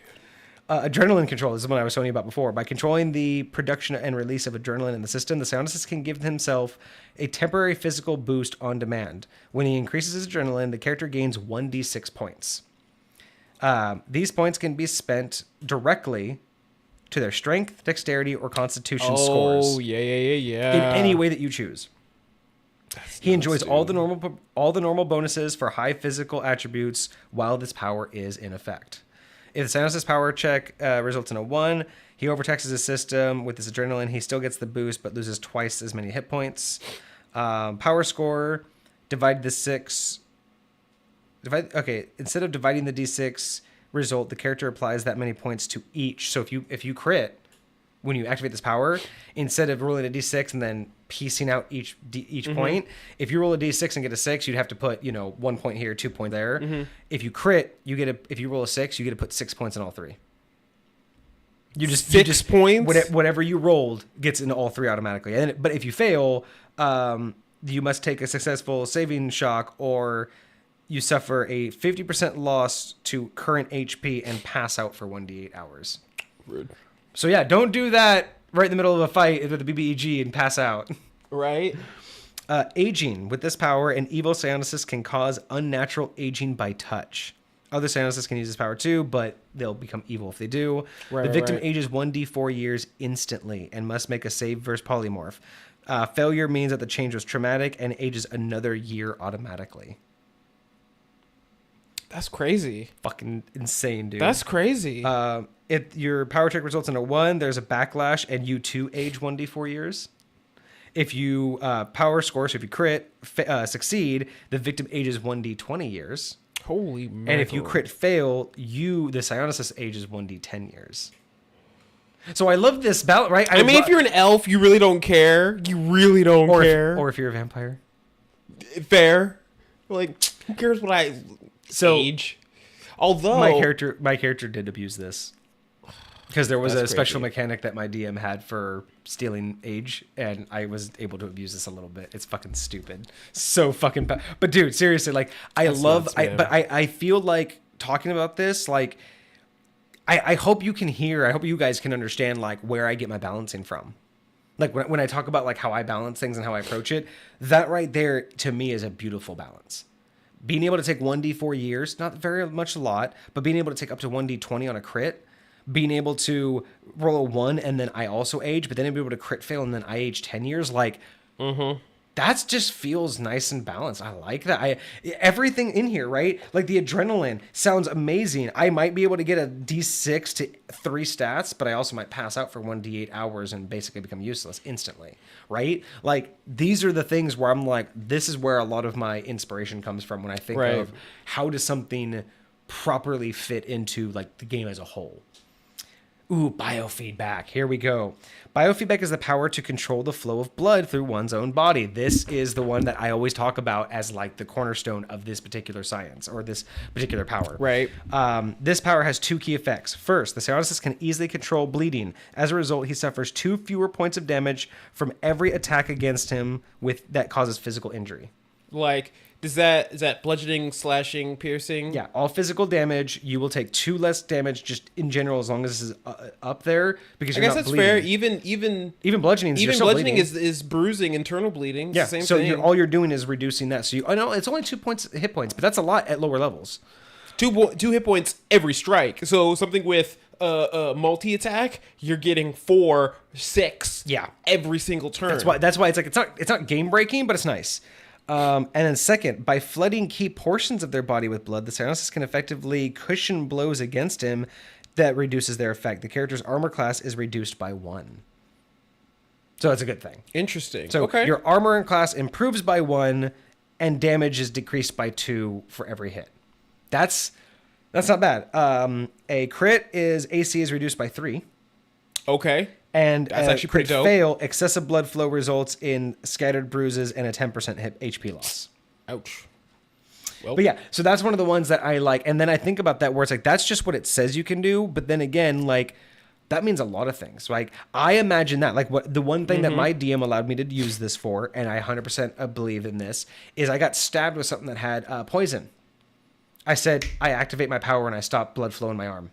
Because I asked him, I was like, where did I get stabbed? He said, you got stabbed in your arm. I said, I immediately activate this and stop blood flow in my arm. And he goes, you take slashing damage. And then just ended it there. He still rolled for the damage later because he's like, you're going to have to pump your blood eventually. So I'll roll the damage for now. But now you only... So he allowed me to just take the slashing damage. But because I stopped my blood flow with this, even though it's not on here, it does say that... did it affect your use of that arm? He did put a cap of like I could only do that for like so many rounds and then it would start to have negative effects. Gotcha. But it basically staved off Because I mean, think about it. Like, you sit on the toilet for too long, your legs fall asleep. It's basically what's happening. You're like losing or reducing blood flow to that part of your body. And that's why I like, because this one's saying you can restrict blood flow to stop bleeding, which means you can stop damage. But I like to look at that as it's not saying this is the only thing. First, this is the example we gave, but I still think that means that controlling your blood means you can do a lot more, right? So it's like I think that in situations like that, I think that could be used. I could also see someone arguing like, hey, if I reach 0 hit points and I'm going to go unconscious, can I use this power? If I still have this power active, can I use this to not go unconscious? Interesting. Keep blood in my head, right? So it's like, can I do that? Or if can I use this to like control my blood so I can stay underwater longer? That would be one I would allow. Can I control my blood flow so my blood flows super slow so I can literally hold on to oxygen longer in my blood? I wonder if that would help you for like hypothermia and stuff like that too. Yeah. Oh, speed up your blood so you don't go cold. So maybe you can reduce. See, like this is why I like this shit. There's so much you can think of. Okay, so I forget where I heard this, but like they were telling me that like legit cold-blooded animals like operate in like a different timeline than other animals. Like they move like stupid slow or whatever or something like that. But like it's because they are literally living in like a different like time dilation world than the rest. It's so crazy. It's so crazy. Let's see. Body control. Oh, body control. Power allows the psionicist to adapt his body to hostile environments. The change must be keyed to a specific surrounding: water, acid, extreme heat, extreme cold, elemental plane, etc. If it works, the psionicist not only survives, but he fits in like a natural, like a native organism. He can breathe, move normally, and take no damage by simply in living in that environment. So basically, yeah, you basically become native to any environment. You want to go swimming in the ocean, native to that environment. You want to go to the elemental plane of fire, native to that environment. As long as it's active, you can basically exist anywhere. Goodness. What's that one X-Men Evolution or something like that? Like he was in that one terrible X-Men movie. I probably don't remember it then. He basically did the same thing. Like he stuck his head in like a fish tank and he grew gills. Like he just like adapts or whatever. He adapts to whatever. You throw him in space, he'll be fine. Weird. Like no, I've never heard of that one. Oh, I gotta remember what his name. I swear it was like Darwin or something like that. Something that had to do with evolution. And then so the crits are you can adapt yourself to a new environment while maintaining the power. So instead of having to deactivate it and reactivate it to a new area, you can just switch. And if you crit fail, you become even more vulnerable to that environment and cause 1d4 points of damage per round just by being there, like an addition. Interesting. Whether it causes you damage normally or not. Interesting. Body equilibrium. This allows the user to adjust the weight of his or her body. That's what it was. Body equilibrium. That's what Allo has. Yeah, you must have body equilibrium. And he's got two other ones that are random, but so specifically. So I think what we gave you is wild psionics. That's what it was, because we were talking about wild magic. It was wild psionics. You got wild psionics, I knew it. And you made me roll some percentile. So I remember Allo got wild psionics, which is kind of like wild magic. And normally what it does is it only gives you like one psionic on a roll table. But when you rolled, you got the one thing that says roll 2 more times or 3 more times. Yes. And you got 3 psionics. That's exactly what happened. And so you got body equilibrium, which allowed you to reduce your body weight, which is why she was able to make you fly on the piece of paper. I could stand on any surface. That's what it said. Exactly. And then you were able to stand on a piece of paper. Does a piece of paper count as a surface? It did count as a surface, and she could only lift, with her psionics, she was only able to lift something of up to 5 pounds. You were able to make yourself weigh less than 5 pounds, stand on a piece of paper. We had to like do it like right, so like I didn't step on it until after it was like. But that's my point though. That's why I fucking love this shit, right? Is you know how much harder that would have been with regular magic? Oh my gosh. To set all of that up? This was so much easier. You know how much easier it would have been? We would have hit the doors one at a time instead of all at the same time. So body equilibrium, you can control the weight of his or her body to correspond with the surface they're standing on. Thus, he can walk on water, quicksand, or even a spider's web without sinking, breaking through. So again, she used her telekinesis, lifted a piece of paper, you activated the spell, stepped on the piece of paper. The piece of paper is not going to crumble, it's not going to fall, it's not going to do anything. Out of curiosity, imagine a human were to start walking on a spider web. What do you think would happen? Would the spider web stick to their foot and break it as soon as they tried to lift their foot off of it, even though their weight pushing down on it didn't break it? It depends on what kind of spider. We're talking about like regular spiders. You're going to both stick to it and break through it. But if you're talking about like a D&D spider, the idea typically is that you're going to get stuck. And the spider web's stronger. Even if you have the weight to not break it. Oh, you're talking about with this? Yes. So if I'm using body equilibrium on here. So it would really depend upon like the stickiness of it. So I would say that in High Point, there are some that you would stick to, and there are some that you'd be able to walk with. It would be like a sticky floor, but you'd be able to walk fine. And it'd have a lot of traction. But there would definitely be some like there would probably be like the spiders in the Underdark. You probably wouldn't be walking on their spider webs. Now, does this regardless of their size?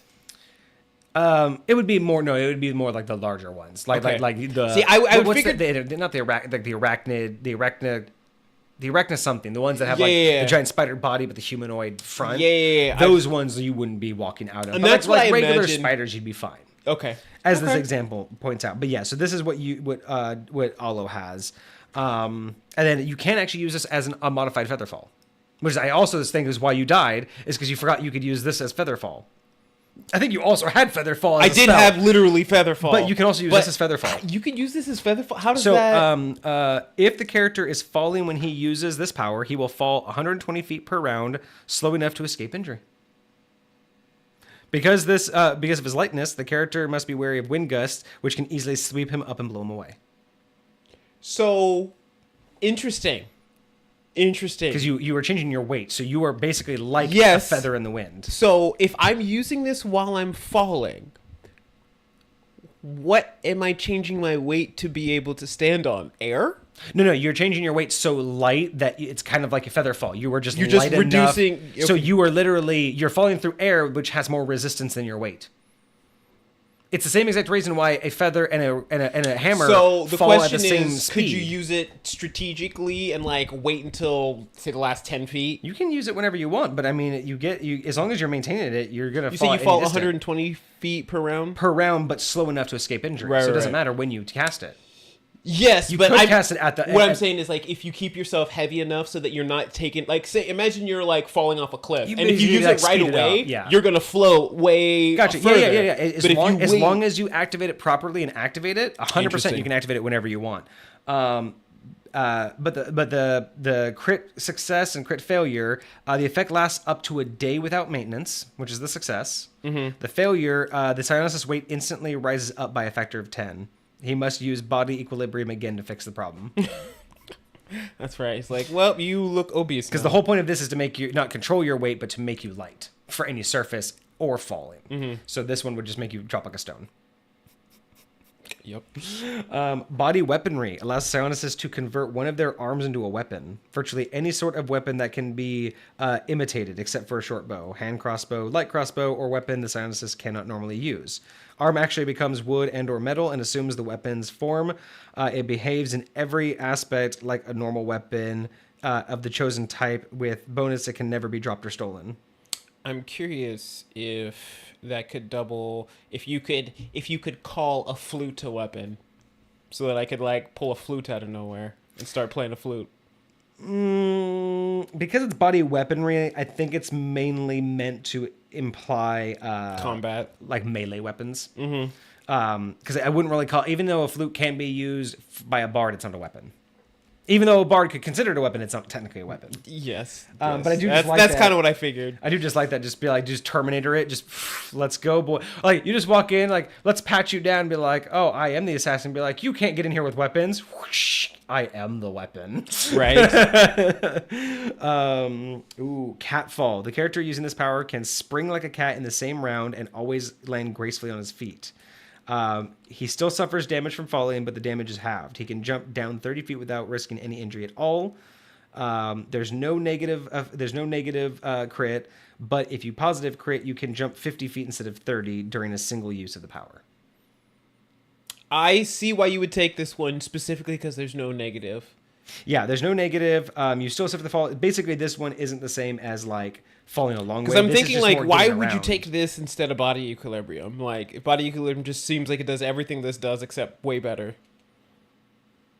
Yeah, I mean, this one is more just like. Unless there's certain prerequisites the other one has that you. Although you said all the ones that I chose have no prerequisites, so I don't think So, body equilibrium. so would have initial one. cost for body control is, or no, body equilibrium. Initial cost is 2. Catfall is 4. Body equilibrium has a maintenance cost. There is no maintenance cost for Catfall. Yeah, but that's also. And what's maintenance? How often? Per round. So it's 2 to cost and 2 per round for body equilibrium, whereas Catfall you just activate it for 4 So and if, just use the if power. body equilibrium lasts for 24 hours, spending that cost every round for 24 hours? No. Body equilibrium only lasts 24 hours if you crit. Really? Yeah, if you crit power score, the effect lasts up to a day. And then if you don't, how long does it last? As long as you maintain it. Oh. So as long as you're spending two points around, you always have body equilibrium. Whereas Catfall, you spend, like, if you're just running and you're like, oh shit, we gotta jump. Spend 4 points, jump down, and keep moving. Whereas with body equilibrium, it's 2 points, Got it. 2 points, 2 points, 2 points, 2 points. Now let's go. Gotcha. So it's more of a, and remember, these are things you have to choose. So if you don't really see Catfall as a choice, you would never choose it. But if you have Catfall and not body equilibrium, you have different expectations. But again, with Cat, you got to think Catfall is more specific to short downgrades, whereas body equilibrium is more about walking on things, not mostly about falling. It just happens to also be useful for falling. Right. Man, there's so many in this one. Chameleon power. They can use this power to change the coloration of their skin, clothing, and equipment to match their background. Match is automatic. Does not choose the. He does not choose the appearance. The change takes several seconds. As he moves, the coloration changes and shifts to reflect the changes. The chameleon power makes it difficult for you to spot. So basically, it makes you literally blend in with whatever surface. Interesting. That's fucking dope. Chemical simulation. You can make your body simulate the action of acids. The character secretes an acid through their hands. Anytime he touches and holds briefly, anything he touches must make a saving throw versus acid or be dissolved. Any item. So you can just walk up to like a door and just hold it for a few seconds and just dissolve the door. Cool. If he uses a weapon, the acid cannot inflict more than 2 or 3 points of damage, though it can cause considerable pain. So use it to torture, but best not to try to use it in combat. Got you. Displacement. It resembles the displacer beast's natural ability to make itself appear to be up to 3 feet from its actual location. Oh, so it's kind of like Blur a little bit. The Psionicis decides where the false image will appear, so it's basically a false image. Double pain. By touching another person, the Psionicis greatly lowers the character's pain threshold. Even a little scrape will feel like serious injury. The effect lasts 1 turn. During that time, all damage scored against the character is doubled. However, only half the damage is real. So if they have 10 points of damage and you do 5 points, they will go unconscious of believing that they've taken enough to die. They will literally go unconscious of fear that they died. But they'll still have 5 points of damage, but they will assume... So that's kind of cool. That's the best way to do non-lethal damage. Without having to call it out, it's another way. But it's a much more likely way of doing it because you literally, when you're getting down there, you only have to And they'll go down twice as fast. Or, yeah, roughly, yeah. I mean, if depending on how much damage comes from you. Exactly, yes. But essentially, that is really cool. Is again, it's good for torture. It's good for taking an enemy down really, perceivingly really quickly. Especially like in High Point when fights don't have to end in death. If you can make someone think they're going to die very quickly from you, you could end the battle way before they even lose any life. You know what I mean? Like, you can make yourself feel like, or like you can make yourself think, make the enemy think that you are way more powerful. Right. Just by giving them that little subtle, like, hint. Ectoplasm form. You can convert yourself into ectoplasm, a fine-spun, smoky substance. You become insubstantial, ghost-like. You can walk through solid material as if it doesn't exist. You're still visible as a wispy outline. You move at normal rate. And you can also convert your clothes, armor, in up to 15 pounds. So basically, you become a ghost and can just walk through shit. That's kind of cool. Crit success, lower cost, but crit failure. Your items become ectoplasm, but you don't. And you must use the power again to get them back. That's rude as heck. Again, like these balancings are great. Enhanced strength. So the Psionicis can increase his physical strength score to a maximum of 18 through this devotion. The maintenance cost is equal to the number of strength points you're adding. So you can just fucking beef yourself up. Legit. Expansion. You can expand your own body proportions in any dimensions, height, length, width, or thickness. You can increase any or all of these proportions by 50%. I think you might have this one. Is this Mr. Fantastic? Yeah, basically. You can just... I swear I think I used that to, like, turn my, like, finger into a key yes, or, like, reach under a door or something like that. I think you tried to do that to manipulate yourself. Interesting. Is that or body control? Because maybe you had the polymorph. But yeah, basically, yeah. It has no effect on clothing. But yeah, you increase any or all of your proportions by 50% of their original per round. Maximum expansion is 4 times the original size. Yeah, so I think you just basically filled up the keyhole and then just turned until you hit the lock. Yeah. That's clean.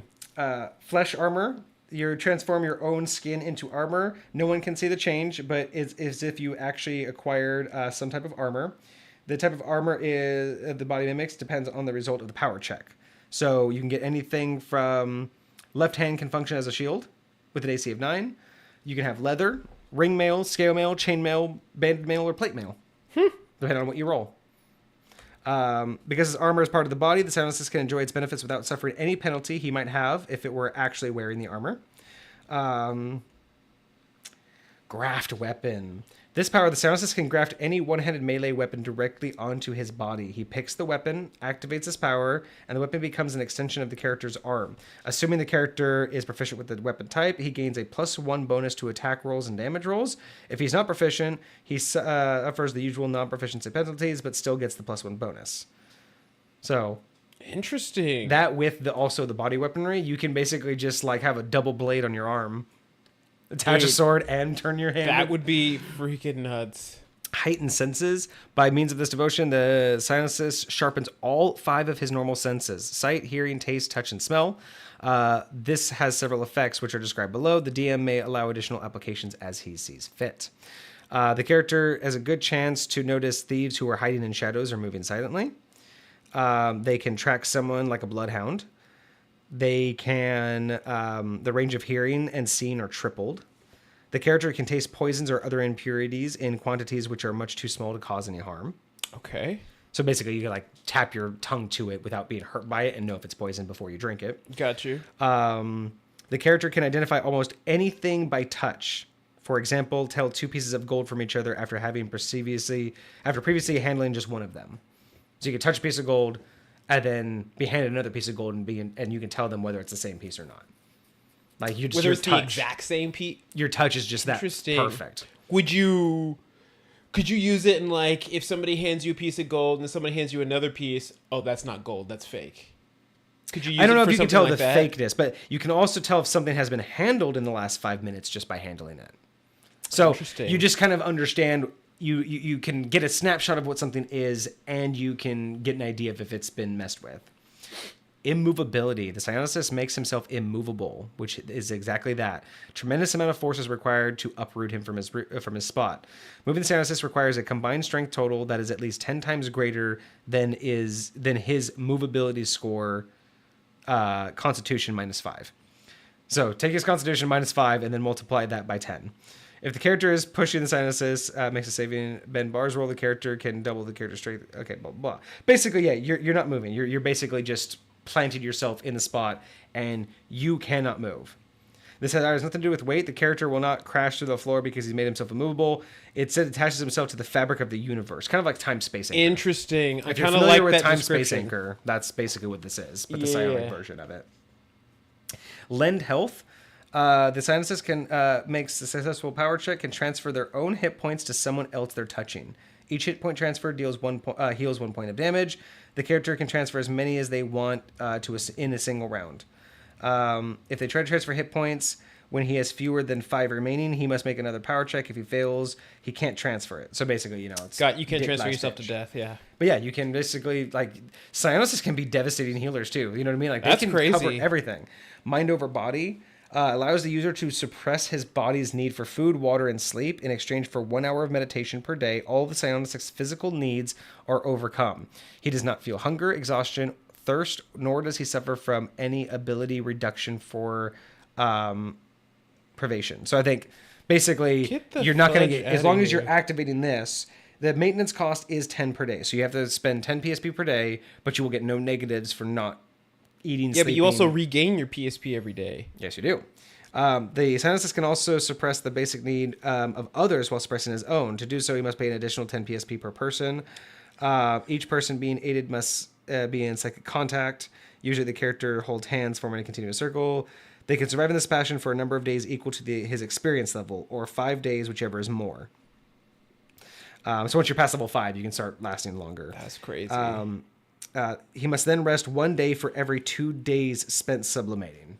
So you do lose some time. Or he can be restored through 24 hours of complete healing. So there goes Well, that. all right. Slap some more PSP on there and call it a day.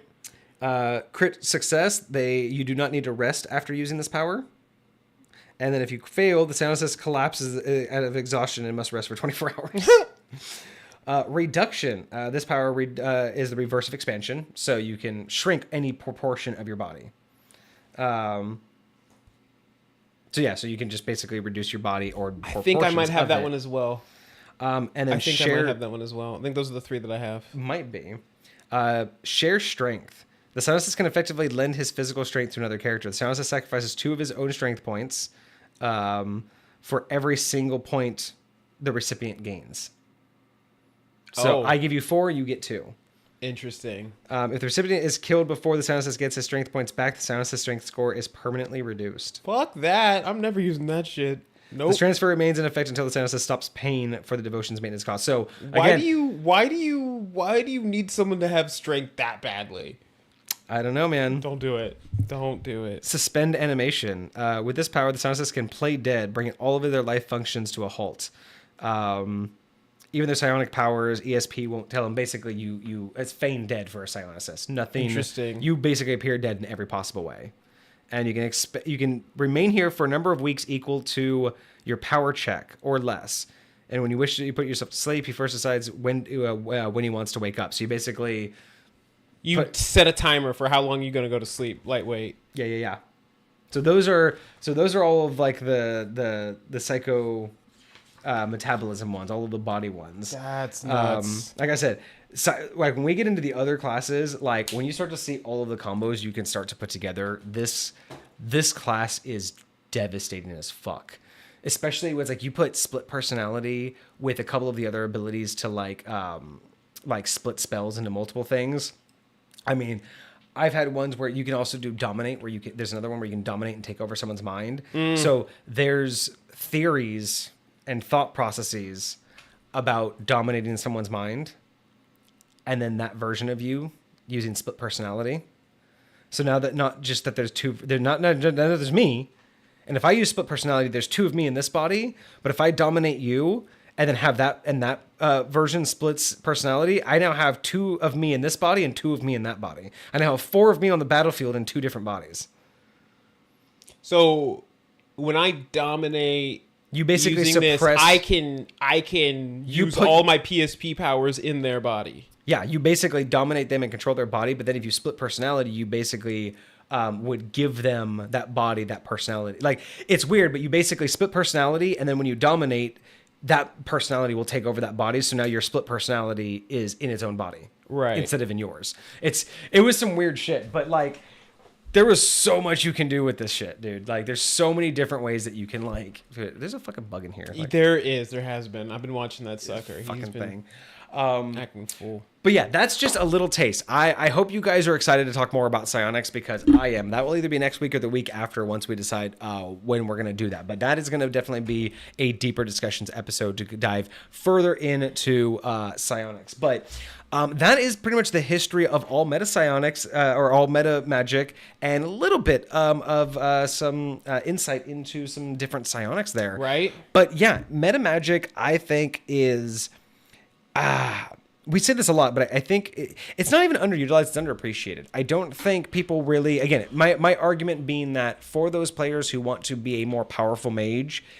Meta magic is the way to go, at least in 5th edition, because it's the first. Yeah. It's the only way to make you feel like you can make the magic more powerful, not just go learn a more powerful spell, right? Like, like put it this way. The way I want to do it is like, we can all go get a car. Like anyone can. I mean, money aside, anyone can own a car. Sure. But there's a difference between someone who says, I want to own as many of the fastest cars ever built, right? If money aside, if that was your kind of wizard, you're the kind of wizard who's like, I want the fastest cars ever. You will go out and you will collect every car that has ever been made that has beat every speed record. That's what a wizard does, right? You collect every powerful spell. But let's say me, I want to do the same thing. I want to be a car guy, right? I want to be a wizard just like you. I want to be a car guy. But I'm sorry, man. Like that Lamborghini that you got, that Viper that you got, those are great. But dude, like, I got this old school BMW. I want this BMW to smoke your shit. Like I want my BMW to just lay your Bugatti down, right? That's what we're missing in D&D, right? Everybody can go out and collect the cars and be fast car drivers and have a drift car over here, and they can have a Lamborghini over there, and they can have a drop top over here, and they can have a wooden carriage over here, and they can have a little tricycle over here. Everybody can have that. Any Magic user can have that. But where are the Magic users that want to soup up their own car? Where's the Magic user that wants to turn that car and make 2 mufflers instead? Where's the one that wants to take that engine and put it in that car? That's what I mean by like when the player has that intent to be powerful. I imagine that you can go buy a fast car, but there are guys who want to work on a car, right? You may never get to a Lamborghini fast. You may never get there, but I'd much rather feel the power that I made out of the car. You ever heard of Gotham Garage? Yeah. Bro, that was a show back in the day, and I just restarted watching it on Netflix for no freaking reason. Just something I do like while I'm working or whatever. Bro, it is, I kid you not, it is exactly that. It's these dudes, like, it's so funny how, like, everybody in that shop, like, has their own role, and they do something very specific and very valuable. There's a guy that just goes out and, like, finds deals for people. There's the head of the shop. And everyone has a specialty. He's the inspiration. Like, he can just look at a car, and the car will tell him what it needs to be. You know what I mean? And, like, there's just this whole energy about the thing, and he does that. Well, he will, like, see a frame of a car, and he'll just... in his mind, he already sees what its potential is, and he takes pieces from over here. And he knows where to pull. And that's what I'm talking about, right? It's this crazy like art, and that's what I mean by like with Magic. That's where meta magic is needed, right? Meta magic is needed for the car guys, for the guys who want to build their own muscle car, and not necessarily from the ground up, right? Not everybody buys a frame and literally starts from an empty frame, right? That would be that would be crafting your own Magic. But being able to say, hey, I bought this car over here, and instead of waiting to buy another car because I have more money and I can drive a better car, what can I do to this car, right? Everyone's happy buying a car and just driving it, right? Everyone's happy with the sunroof that they have. But like, how many people have a moonroof and they're like, man, but in the summer I'd like to like actually have a sunroof where I can actually like open the window, right? There are guys that are like, it's just a motor. Just cut it out. Like, it'll be janky as fuck, but it's just a motor, right? I can just cut it open and put a motor in and make my window open. Like, that's what I want with Magic. I want people to be like, I don't want to remake Fireball. But Fireball has some more tricks up its sleeve. Fireball could be a hot rod. You know what I'm saying? I want the hot rod of mages. I want to make Fireball sexy. How about that? We should call it the hot rod of mages. There we go. That's what we need. Is like when you want to do like meta magic. It's like the hot rods. But yeah, that was it. That was the history of meta magic. I think that was a fun episode. Kind of a little everywhere, but good amount of information. I think I'm kind of liking these historical lookbacks too. We didn't really start with these during the deeper discussions originally, but I'm really liking this concept of taking these ideas, looking at the evolution, and then doing what we do best, which is just spinning off the topics of that. So, right. Yeah, that was a lot of fun. We made it pretty good. Hey, 3-hour stream, not too bad. That's good. Hey, that's it's pretty very good. So I'm going to preach. I think that's going to be us. I think we're going to end it there. So, yeah, thank you guys so much. Hisbor, I know you're not here anymore, but if you do watch the vid, thank you so much for joining us today. I didn't see Cosmic in the chat today, so I don't know if he got to show up. Right. But yeah, if you guys did like this and you want to see anything that you missed from earlier in the show, or if you want to see any of our other live streams, we have them all on our VODs channel on YouTube, so I will pop that into the chat right now. Also, if you want to submit any topics for us to talk about on stream, or if you want to submit any homebrew review for us to review on Mondays, you can do that in the Discord, and I will pop that link in the chat as well if you want to join there. If you're on YouTube, like and subscribe. It really does help us. Otherwise, we will be back on Monday at 7 o'clock for homebrew review. We have Cosmic's BBEG spell. Yes, the big BBEG spell for the BBEG, by the BBEG. That's going to be kind of fun to talk about because it's going to break a lot of rules. Cruxford's crafty cheat. There we go. So that will be here on cheat. Monday, and then either next Friday or the Friday after, we will go into a deeper dive of 2nd edition Psionics. One of my favorite, probably hands down my favorite class of all D&D. But yeah, that's going to be us. I hope you guys had a fantastic week. I hope you have a great weekend ahead of you. I might be on this weekend for gaming. I'm not really sure, but otherwise we will be back on Monday. So thank you guys so much for joining us. That's going to be us for today. Have a great weekend, guys. Cheers. Deuces, my friends.